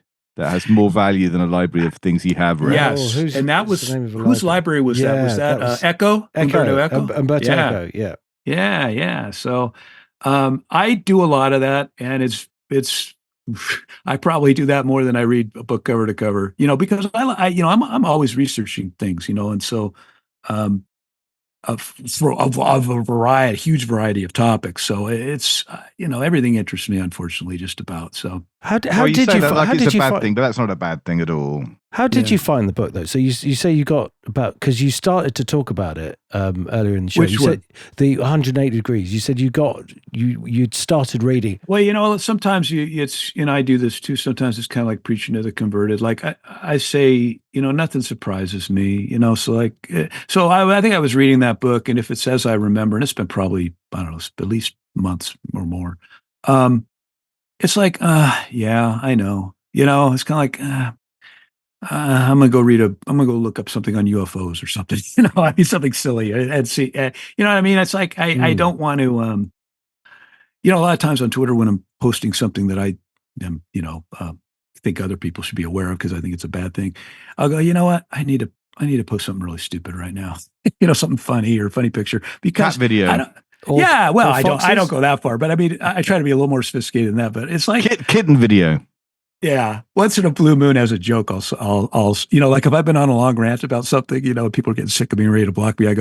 I'll just go, I better stop. And then I'll send a picture. Here's some cute kittens. But that's the comment. Here's some cute. And then, people who know me get the joke. I have a lot of followers who've been there for years. And then it's the ones who've just showed up, a week before that are the problem because they see something and they go, oh my God, this guy is a maniac. And I'm like, how could he say that? And they don't know the whole context, It's almost like you have to go through a dozen years of tweets to fully understand what I'm trying to do here, but which is basically to have fun and to educate people. Well, I think on the side of like humor, it is such a powerful way to get through to people. And also, I've always found from my days in the city that the guys there had the most amazing senses of humor. My sense is, Paul, that when money's at stake, people come to decisions very quickly. Well, it takes a special sort of, a certain sort, not necessarily special, but just a certain type of brain to get drawn into that. I mean, some of the studies I've done about psychology and how the brain works explain that to me in a way that, like, for example, I may have used this before, but it's absolutely true that, when you get those emails that say, some African prince is trying to get money out of the country, and could you Just send your bank details. send your Yeah. bank details We'll and all sort that. you out. Right. So Yeah, you look this at that. Nigerian You look at scam. that. You look at that. I'll look at that. Tim, you'll look at that and just go, okay, who's he trying to fool here? This is absolutely ridiculous. But there are certain personality types that look at that and go, "Oh, yeah, that's great. Yeah, I'm so lucky. I'll better send them money." And you'd be like, "How could you think that?" Now, and it's not necessarily stupidity. It's in the same way that They're optimistic people. They believe the best of everything. not necessarily, because that's a naivety. It's literally the way their brain is wired, and and there are enough people out there that it makes sense for these people to spam, because of course 99.9%, small percentage. That's all they're going Janet Yellen is one of those people. But it is. Yeah. She's happy to send American taxpayers money to African princes. But this is Ron Paul quote: "Take money from poor people in America and send it to rich people in other countries." That's foreign aid. Yeah. But that's the like some people are brilliant at art. They just see things in a completely different way. It's quite. I find it really interesting. That's what I try to do. And how do you find that? How do you define intelligence? I've always found that a really interesting question.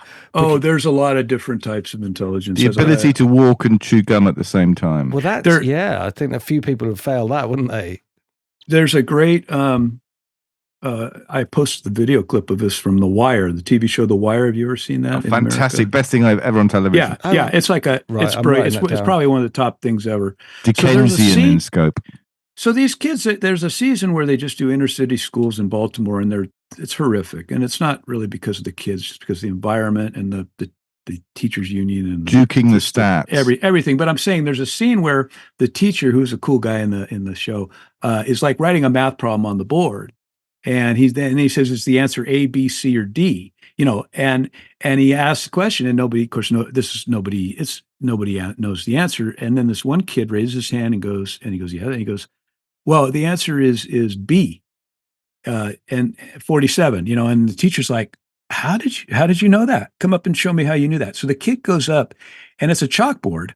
And so all around, he explains that, well, look at all these little check marks around the B. You had class earlier, and I noticed that, and so you must have done the same really thing, yeah. And so that's how I knew, and so that was the correct answer. And the teacher just looks at him like, yeah, I mean, to me that's a form of intelligence, Yeah. And I'm always street smart. Yeah. It's like Fat Tony. Yeah. Fat Tony in the Taleb books, if you've read them. Yeah. There's various types of intelligence. Like, I can't work on a car. I mean, to me, if you can, take apart an engine and put it back together and the car still runs, that's a form of intelligence that I don't have. I wish I had. Maybe I could learn it, but I never did. So I have respect for that. I have respect for plumbers or electricians or anybody. I respect for it. My basic default thing is I treat everyone nice until I have a good reason not to, and so I always just start from that basis, and that's a good way to be. It's So John Cleese, I want to tell you, you were talking about laughter. I have a good John Cleese quote, but I joked that on Twitter that I like to think of all the lives I've saved during COVID with my gallows humor. So, because that tends to be my sort of dark humor. But laughter is a force for democracy. Here's John Cleese. BBC 2001. I'm struck by how laughter connects you with people. It's almost impossible to maintain any kind of distance or any sense of social hierarchy when you're just howling with laughter. Laughter is a force for democracy. Brilliant. So that's about as good a quote as I found on laughter. That may be what the Trump administration is all about. Maybe. We won't have war as long as we can laugh at him. Make satire great again. Yes. Yeah. So, I have this personal definition of intelligence that I think kind of sums up all the different types of intelligence that you can have in the sense of what you've just said, which is I think it's the ability to come to a useful conclusion from limited information, and that can apply to anything. So for example, it could apply to art. It could, if you're a sports person, it could be football, someone's passed a ball and you've got limited information of how you deal with it. It could be a physical thing, but it could be a mental thing. Because you could say, is intelligence being able to remember facts? Well, partly, but is that really intelligence, or is it just having a good memory? And it speaks to what you were saying there about this kid who's got limited information, he's looking at the board, and he's come to a conclusion, but not using the information that other people... An unorthodox way of doing it. And it doesn't necessarily have to be unorthodox. It just has to... You have to just draw a conclusion. And it applies so much to the markets as well, because we always have very limited information, and we're all just trying to draw a conclusion from that and choose which information we feel is right, or in order to confirm or deny our views. And that uncertainty is what makes us humble, or makes most people I think I respect humble, because we know that the markets can do things that you don't expect, and nobody knows 100% as to how things are going to pan out. And it bloody well helps to have a good sense of humor. Always look on the bright side of life. Yeah. There was a movie with that. Yeah, I know. Life of Brian. You know, this day and age, if people don't like something, if people call you an idiot or whatever on Twitter, it's because their views are so fragile that you can burst them with just a comment, and that is incredible. You know, I don't understand that at all. If your views are so so fragile that you're relying on other people to agree with you in order to make it right, then you don't really have a view at all. It's just ridiculous. You need to go back and do a bit more research into why you think what you think. But yeah, well, I'm quite comfortable not being in the crowd. I mean, you know, being in the crowd's more fun, but I have no problem if everybody largely disagrees with me. I mean, I've called myself, what I do is aberrant FinTwit. You know, it's an aberrant. If you look it up, it just means, not the norm. Yeah. So I totally agree with you. I mean, I think that's another thing. I mean, Tim managing a fund, people disagree. He must have had massive outside pressure, looking at the way the markets were going and having such a strong opinion on gold and gold and everything precious metals.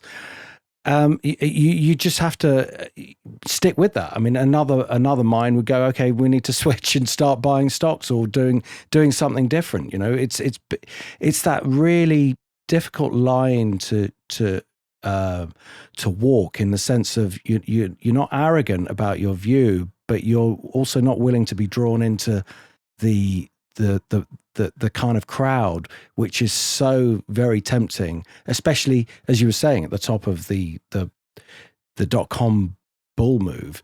It just draws everybody. Everyone thinks they can avoid it, but it will draw everybody in. And it's also why Tony Deedon is such an exceptional person, with the way that he sort of shields himself from all of this, and why there aren't, again, why Buffett is such an unusual person, in the sense that billionaire, drives the same car, apparently goes to McDonald's for his breakfast. I'm not sure I really believe that. I hope he has a driver and a bodyguard nowadays. You'd think so, wouldn't you? But but his website is probably, there's no graphics on it. It's as simple. Well, and he pays himself $100,000 a year. I mean, if he was Larry Ellison, he'd pay himself, $10 billion a year. Yeah, that's right. Yeah. And I heard this. I don't know if this is true or not, but I heard a story of him getting into a lift with a bunch of guys, and there was like 10 cents or something on the floor, and everyone just sort of ignored it, and he picked it up, and it was like, I still do that. Well, why not? It's money, right? But that was the thing that was his mindset, and it was like, it must have come from when he was a kid selling. I've not read his books. It's the book Snowball, I think, was his biography. Yeah, but an economist would say that dime didn't exist, because it would have already been picked up by now. That's right. Yeah, that's right. So I didn't. Buffett is just an amazing guy. I wish we would have had more people in leadership and CEO level with his sort of prestige who would have spoken out against, the stuff, the policies of the Fed and the government over the years. I thought Elon was going to do that. I really did. I at one stage I thought, well, look, he's bought Twitter. He's kind of inverted commas, saves free speech. I don't know. I know there's always doubts over somebody, so I never really know whether he's kind of a technocrat, which I mentioned in my next Substack. I'm a little. He's done some good things. He's done some. I'm still a little leery. What do you think, Tim? You were always really. My jury's out. So I think, as Rudy says, I think there's lots of good there that can be cited, but. I'm not so. My jury's out on things like Neuralink, on Starlink, and whatever the hell it is. And there's just. I mean, well, yeah. Oscar Wilde said the truth is rarely pure and never simple, and I think that's the case for everybody. Oh, he's got some great quotes, doesn't he? I love Oscar Wilde. I haven't really read him, but I'm sorry. What? Oh, sorry. I was saying I thought you meant Tim there because Tim has. No, well, I've got lots of great Oscar Wilde quotes. Tim has great quotes too. Yeah. He's the quote master. No. I mean, there's certain guys like Orwell's quotes are like, God, lately, the last 5 years, they're timeless, right? I mean, you could just, there's so many passages, reading old books. Like there's a book called Only Yesterday. Fantastic. About the 20s. And I swear, you could take entire paragraphs out of there and plug them into an FT story today and no one would notice, know. But so the idea that Wall Street could close and there'd be Apple days when New York City brokers would sell apples because the market was in such those were the days. Dire state. Wow. Bring back Apple days. I didn't know that. That's amazing. That is amazing. Yeah. I just think, hey, I've done well on Wall Street, but I think that stocks going up is not the number one priority. And I think it's been treated as the number one priority for the last 15, 20 years. But Rudy, if you were, let's say you were in politics, the problem with politics is people like you who have these principles don't go into politics. And if you do go into politics, suddenly, whether it's by design, you become corrupted. And it's like it might not be your intention, but it may be all sorts of pressures that we don't see on the other side of the curtain. It might be like maybe threats to your family, maybe lots of other things where you have to do it, and we think, well, why are these people doing it? I mean, who knows? I'm not saying it is. I'd like to think don't go to parties in Washington D.C. with kids running around. Yeah, Congressman was explaining that. He goes, I didn't know that. Blackmail. Blackmail is a huge factor, I think, in politics. One nation under blackmail. Yes. Whitney Webb, the best. Yeah, she's great. So it's literally Nick Bryant's good too. If anybody out there interested in the corruption, Nick Bryant, Bryant, along with Whitney Webb, Webb, both I highly respect, and I don't say that about a lot of journalists. Mm. So it is like The Godfather, then, pretty much. Yeah. Compromat. I did wonder. Well, Trump promised to in both 2016 and 2020, I think it was in the GOP platform, to bring back Glass-Steagall. I haven't seen that come back yet. Look at carried interest, which is a huge tax break for private equity types. The billionaires, and both the Biden and Trump, I think in their, they both made comments about how they're going to get rid of carried interest, and of course, neither of them did. I think to be fair to Trump, he has introduced Chinese walls between Trump coin and Melania coin. So what is he sleeping? Yeah, well, in the spare again, it just kind of why do you do that? Because you lose so many people who may otherwise like some of your policies. So don't do that. So unnecessary. It's so unnecessary. Yeah. It's just greed. It's avarice. I don't know what it is. Avarice. It's absolutely nothing ridiculous. new under the sun. Yeah. It takes. Maybe he did it because he could, and that's not really a good answer, is it? and again, the problem in America, and I'm sure it's a problem in Europe too, is if I say this, people go, "Yeah, that's so corrupt," and I'll go, and then Biden, in Ukraine in 2014 with his son, and he gets a job, and that was so corrupt, and Clinton taking the Chinese Communist Party money, Obama, being in the, basically just working, for Wall Street the whole time, and people go, "No, no, wait, what are you talking about? No, no, no, no, no, no." They'll be like mad at me, and I go, "Yeah, but." They'll go, "It's Trump," and I go, "Yeah, what Trump's doing is wrong. He should not be doing that." But where we could have used you the last 3 or 4 presidencies, and again, it could be George Bush too. There's a lot of stuff. It's people so much. There's a picture I post where it's a woman or a little girl telling her mom, "Mom, a man touched me in a bad way," and the mom's response is, "Was he a Democrat or a Republican?" And I try not to ever do that. And I'm sure I'm guilty at times of not doing that. But I mean, I think I tell people, I don't care what letter is after someone's name if they're doing something that I think is egregious. So more people should do that, I think. But Yeah. like you said, tribal, I use that word a lot.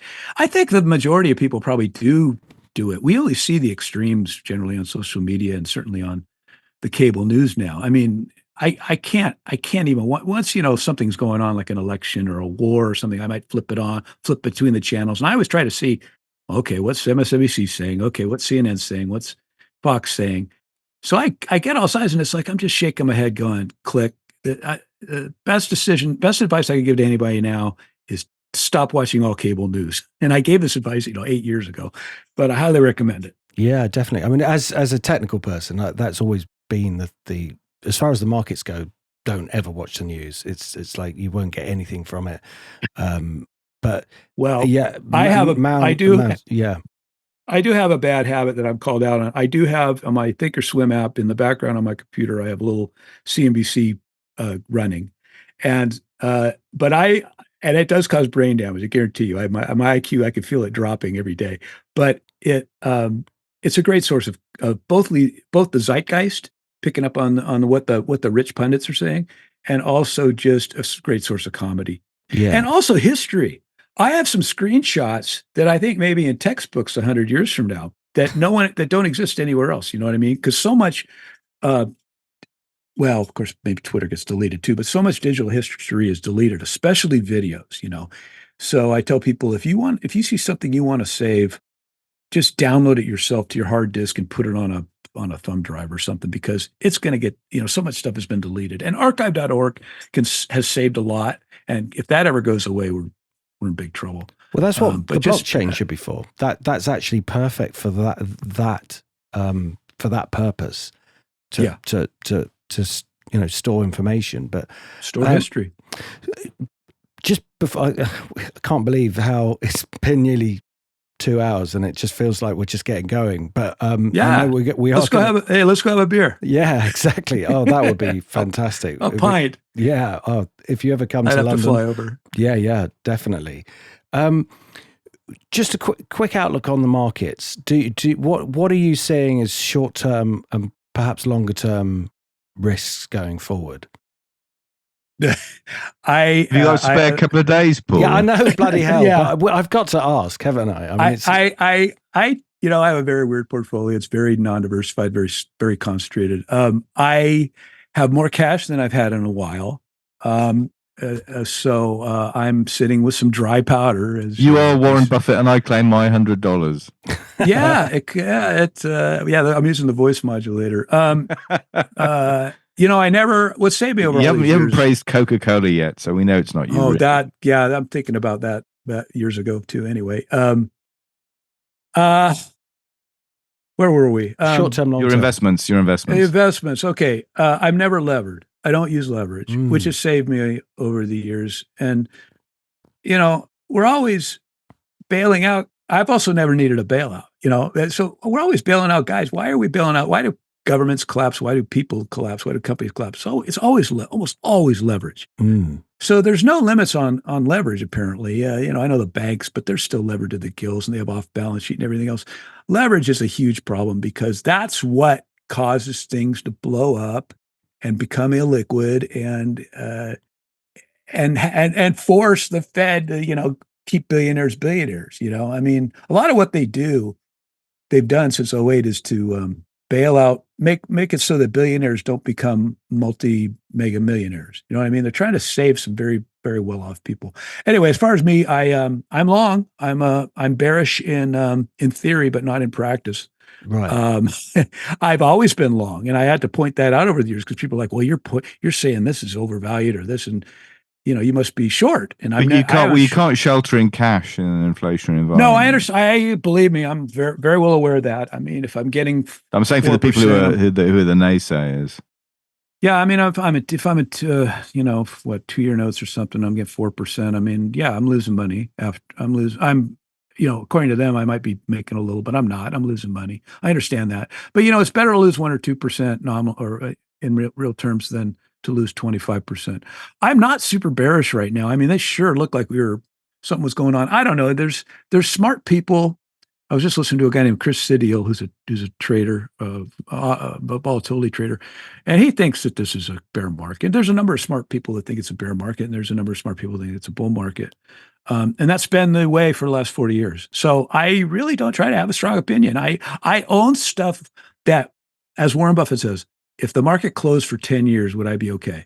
If and that's how I look at it. If I die, I mean, several of my dozen, I mean, I have like 10 holdings, and 3 or 4 of them I've had for probably 30 years. So do you share that with your Substack? Is that part of your? No, I don't, because I don't want to be accused. I don't know what regulations I have to do. I don't want to be an investment advisor. I don't want to manage other people's money. I'd be a terrible person to manage other people's money. Oh, so Godspeed to you.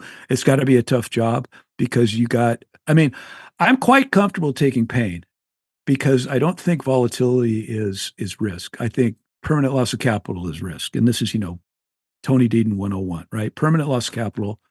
And I am willing to endure some pain in a holding if I, going against the crowd, believe in it. Now, I understand that's also a good way to go, lose a lot of money and go broke, catching falling knives and things like that. But I'm comfortable buying something, and then if it goes lower, I'll add to it if I still have faith in it. And of course, if you're a money manager and you don't own NVIDIA, and I've never owned, as far as I can remember, never owned it. Maybe back 25 years ago, I owned NVIDIA. I don't own the cool stuff. I don't own any of the cool stuff. I may trade. I have so I have like core holdings, and then I'll just like trade. But I trade, once every couple months or something. I mean, especially now, I'm just sitting on it. I've done very well considering how bizarre my portfolio is, and the fact that I don't own any of the cool stocks, except indirectly, maybe. But yeah, I don't act on, I don't go to anywhere for stock recommendations. I read a lot of macro, even though I think macro is probably completely useless for stock picking, as a guy Jason Shapiro likes to say. So I just have my portfolio, and it goes up, it goes down. I'm a caveman, I say. I buy stocks with no leverage, and sometimes I sell them. The last time I was short was 2009. And you know what? I've never asked. And you go short, which is interesting. Yeah, but that was '09. That was a little bit different time. That was before you realized that the Fed was insane. So Yellen was saying we should. So you're long Yellen on was cash. saying, I'm sorry, go ahead. Sorry, I was just saying, I was just trying to get to the bottom of how you view the market. So are you long or cash, or will you go short again at some point? I will not. I don't think in this environment, under this monetary regime, I could ever go short again because they've proven that they will go with the money spigot. Okay, you want a market view? I'm bullish nominally. Okay, because if you look at the worst case scenario for me, which is for most Americans would be like a hyperinflation. You look at hyperinflations, including the German one, the quality stocks, in other words, the stocks that weren't the ones that only exist because of ZERP and QE or whatever. The quality stocks, if you were able to hold on to them throughout the hyperinflation, you actually nominally did okay. And so I am not going to bet against the nominal prices of stocks over the long term. Now, could we have a 50% drop in the indexes like we did in 08, 09 and 01 to 03? Yeah. And I rode those out. I mean, I did not sell at the bottom. I don't panic. And I think bottoms are a lot easier to spot than tops. So I don't know if we're at a top now. I don't know. There's people calling for a brand new bull market from here. There's other people talking, about the Dow or the S&P collapsing. So I don't know. I've heard these narratives my entire life in the market. I don't know. I don't have an answer. There's smart people who've been brilliant on their picks over the years, and there's smart people that have been at the same time they've also been wrong. So my holdings are inflation oriented, largely. For example, I mentioned before the Horizon Kinetics funds. I like those guys because I don't know if you know Steve Bregman and Murray Stahl or anything, but look them up, Horizon Kinetics. They have a very, I think, unique view of, well, not unique, but an interesting view on inflation. They tend to buy stocks that benefit from inflation. For example, royalty streamers, not just gold or silver or other items like coal, or, they'll buy things where labor costs won't really affect them, if they go up. Because, you own a gold mine. The problem with, I've made some of my best money in gold miners over the years. But as I say, I date them, you don't marry them. You know what I mean? They do nothing, and then they fall, and then they go to the moon, and then they kind of fall again. I don't trust the management. It goes back to the management. But I will trade them, from time to time. I know that historically they're dirt cheap versus the price of gold. Could they get cheaper? I don't know. I mean, there's a lot of, I think Bitcoin and the crypto has taken a lot of attention away from gold, although I think gold is better than those, but I'll run into a lot of disagreement with that. But I'm a gold guy. I'm like a, old school gold guy like you guys. So anyway, if someone's looking for stock picks for me, I don't know. I just say go to the Horizon Kinetics website and read their quarterly reports, or go to Tim Price's, and read his stuff. Yeah, it's fantastic. It is fantastic. I'm sorry, I can't give you a better answer. No. I don't. Here's my top 5 picks for the. I own what I own, and I will own it. And I've sat, like I said, some of my stocks I've owned 30 years, so I've sat through watching them go down 50%. And I probably will, and then generally at some point I will add to them. Usually I'll add to them, and then they'll go down, and then I'll add more, and they'll go down. But I'm quite comfortable with fluctuations in the market. And I think what we've done since 08 is just, no, we can't have any fluctuations. Yeah. And that hurts the market. We don't have a free market anymore. It's all scripted. To be honest with you, Rudy, I'm more interested in why you make your decisions and what you do, not your holdings. So it's like, I don't think, like, if you came on and said, I think this is, but you've explained it, but it was more like, if you come on and say, me to say, what's my paradigm? Some people might say, give me a stock tip, or what the next, give me 5 things that you think are going to go up. And that's not useful. I don't think that's useful. I think it's much more interesting to know framework, why you're doing what you're doing, how you filter information out, what you may want to do, and what you consider to be important. So, what I get from this is that you feel that there's lots of people talking in both directions. That's not enough to move you from your core position, which is that you're going to defend your portfolio from inflation. So it's basically inflation protected, and and within that, the store of gold has got to be a core part of it. And that to me makes perfect sense. It doesn't need any more sort of explanation. So if you I'll just say throughout, like I've tried to explain about how did I get into this whole finance topic. It's all been like absorbing and my own intuition into, after I've read 100 books and listened to 500 podcasts and read and traded and made my mistakes. It just kind of, it's all soaked in. And so I can't really explain, why I do what I do. I mean, so many guys come on, we have a systematic formula of how we pick stocks. I don't. It's almost like, I'll go, gosh, I'll look at, like I mentioned the example, another podcast of McDonald's dropping to $9 or something in 2009. I was this close to buying it. And And I didn't. And then, of course, it went to 7. And then it went to, now it went at the time of the podcast, because, it's a year ago I was talking to a lady on a podcast. It was like at $287 or something, But I kind of knew, that's what I regret. I knew, you know what? I don't think McDonald's going out of business. And it's come down pretty much. I should have I generally put large, big positions on. And I probably should have started at least, dipping my toe in McDonald's then. But of course, what would have happened is I would have bought it at 9, where I thought it was a good value. And then it went to 8, and then it went to 7. And I like to think, and generally in my experiences, what I would have done was I would have bought more at 8, and I would have bought more at 7. And then if it had gone out of business, I would have said, well, you learned another lesson. But it didn't. And it went to 287. And I could have had that whole gain, because I'm pretty good at holding on. And I didn't. So that's an example where I just knew in my gut. And how, I don't know, I just happened to see on the screen, oh, look at McDonald down $9. $9, wasn't it at like $20? So it's like what I do on Twitter. It's like I say it's stream of consciousness. It's like Kamala Harris. I have this knowledge, or what I think is knowledge, in my brain over 40 years of paying attention. And sometimes I notice things, and I'm really good at drawing connections from one thing to another. And so I'll notice things and I'll go, you know what? Sometimes I'll say, I should buy that. I'm going to buy that. I like that. And I don't have any other explanation than that. Brilliant. It's brilliant that you trust it. And even Buffett talks about your intuition being what you should follow. What was the quote he used? It's like something to do with I don't know that one. Chains of habit and your intuition. I can't remember exactly what he was saying, but it works on the sell side too. I mean, I have had several times over in my life where I've gone, I woke up one thing and I'm looking at charts. I look at charts. I'm kind of a novice on that. I can't claim to be a chart expert, but I'm very familiar with them.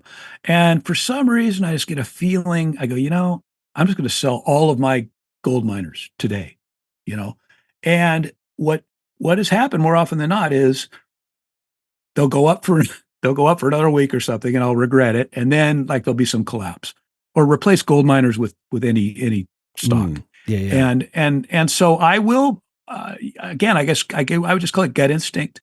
And I guess over the years, hey, I like I said, I look at my 401k, it gives you the performance stats. I'm like, wow, I don't know how I did that, but I would say that I always had too much cash, so that I was never forced to sell anything to raise cash. And that's key. I want to be buying when Bill Ackman's on TV crying for a bailout, and when people are puking up stocks. Yeah. Although Bill Ackman later came on 2 weeks later and said he made $2.9 billion from the bounce. So don't get me started on that guy. And I posted on that. But anyway, we need to quit bailing people out, I'm not, there's guys on Wall Street are much smarter than me on this stuff. And if they get levered up and they blow up, they should, so what? Let them blow up. And people say, oh, the world will end. No, it won't. The world, the financial system will collapse. Well, that's BS. That's what people who just had their ass handed. But even if it does, weak money goes to stronger money. Weak hands. Hey, creative destruction. Exactly, it Schumpeter. Yeah, creative destruction. So I am so against. Again, it goes back to too big to fail, too big to jail. That needs to be ended. We're privatizing profits and socializing losses. Rudy, I think should we pick the media picks that we've spoken about on the way, or no? I got another one in mind. It's really odd.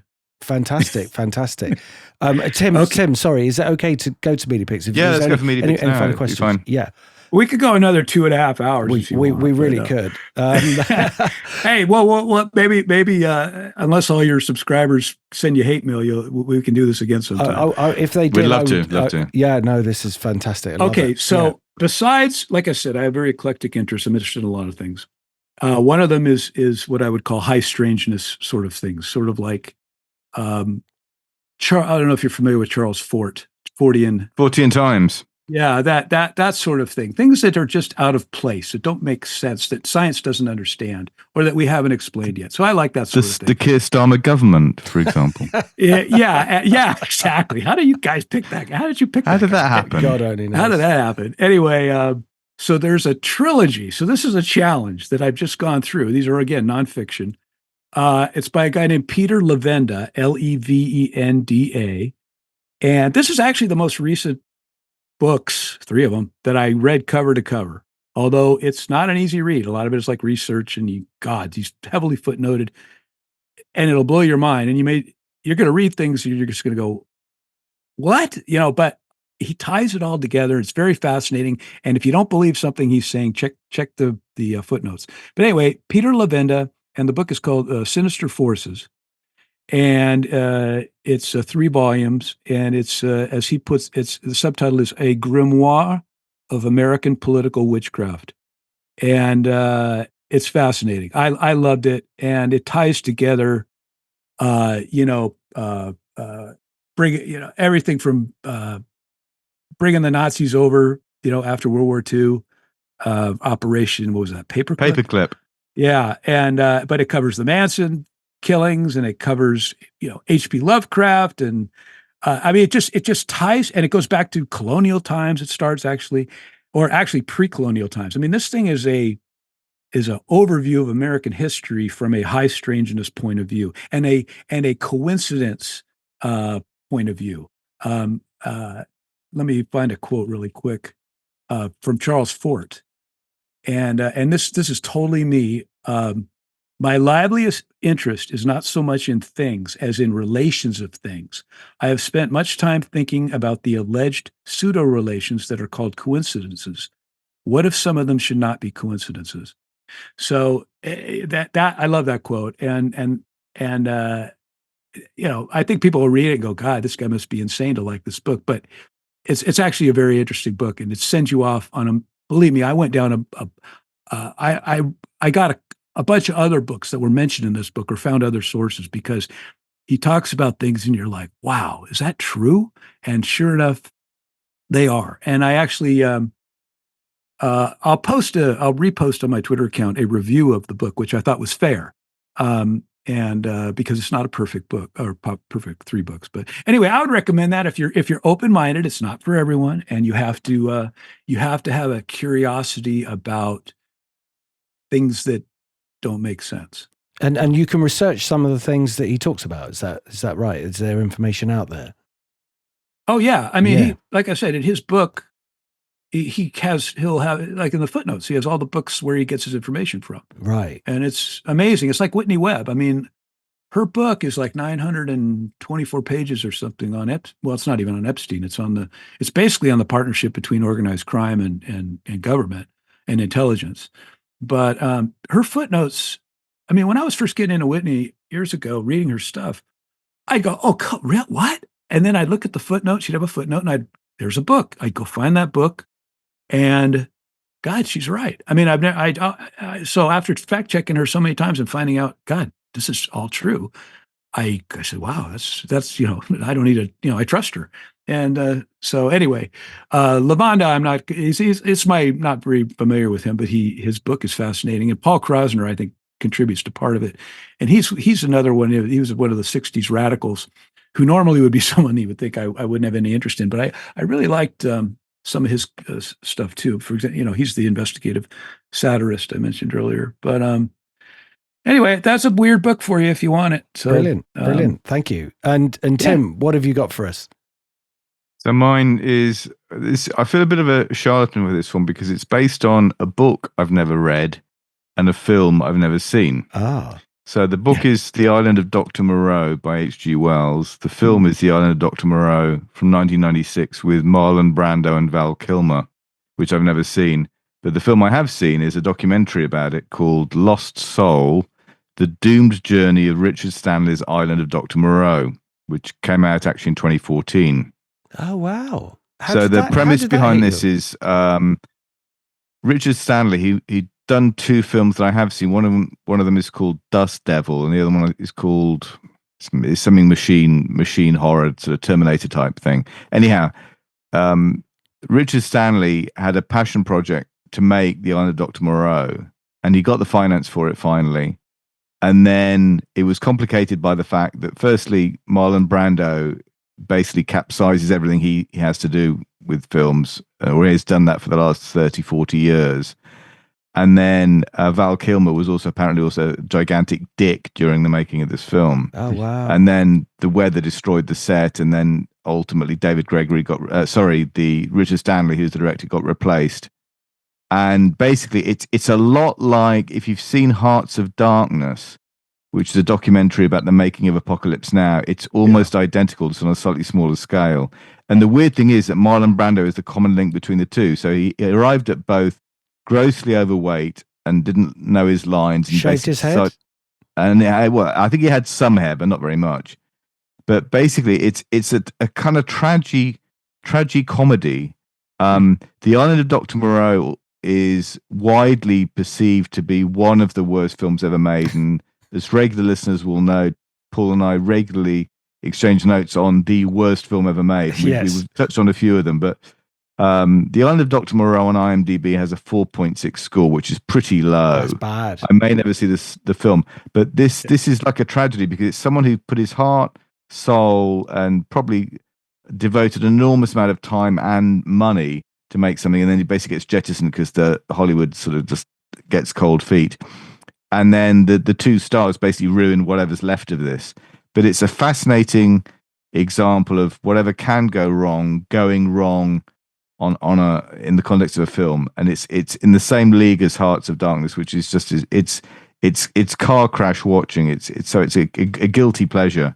But it's called Lost Soul: The Doomed Journey of Richard Sanders' Island of Dr. Moreau. And on the back of this, I may never see either the film or read the book, but I don't think I need to. But it's just fascinating and tragic. Fantastic. I saw the movie. It's years ago. It's awful, and it's crap. It's apparently it's beyond crap. Apparently, I remember at a theater. It was bad. So mine slightly veering off from Black Mirror and all the other things we've looked at. I think I need something slightly more light-hearted, and it's our listeners need to be boosted after the last 2.5 hours of doom scrolling.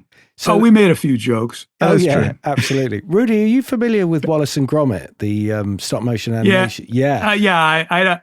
I'm familiar with it. I'm not a regular. It's Nick Park, isn't it? Yes, that's right. So they're kind of like I think they're reaching the end of all the series that they're making, but the last one that they made, I'm not saying it's the last one, but the last one that they made, Wallace and Gromit, Vengeance Most Foul. I just really loved it. It came out at Christmas. Hopefully it'll go on the streaming services and people will be able to pick it up. But I just thought it's classic British humor. It's really sort of sarcastic, very well written, really good story, lovely bit of escapism. And I just thought it was great. And what they actually do with this stop motion animation is absolutely incredible. It's just works of art, really. So it's mind-boggling in terms of how they made it as much as how good the story is. So I thought I'd throw that one in. But Rudy, we have got to have you back on the show. It's been so much fun. And as you say, we could continue for hours more. Let everybody know your Substack or any other links that you would like to share with them so they can speak to you directly. Sure. So I'll get the European audience here. It's Rudy Havenstein on Twitter, one word, Havenstein. And then I have a Substack, also kind of eclectic, Rudy, but financially oriented generally, rudy.substack.com. And you guys are great. I hope I didn't talk too much, and you guys are easy to talk to. Not at all. We absolutely love it. That we have the first American Pope, and I still think it may be Rudy. Oh, is he an American? It's Robert Prevost or Prevost. Okay, I'm not. Becomes first American Pope and will be known as Pope Leo XIV. Is that what he's going with? Okay. And he looks suspiciously like Tony Deedon. Maybe it is. I wish it. Yeah, maybe Tony would be a good pick. Put Tony at the head of the Fed or Jim Grant. Yeah. Oh, and you heard it here first. All right. Amazing. Rudy, thank you so much. Enjoy the rest of your day, and we will definitely contact you again to get you back on. Thank you so much. Oh, you guys are great. Thank you very much. Had a ball. Cheers, Rudy. Thanks. Thank you. Thanks, everybody. This podcast is for entertainment purposes only. Please do your own research or contact a professional advisor.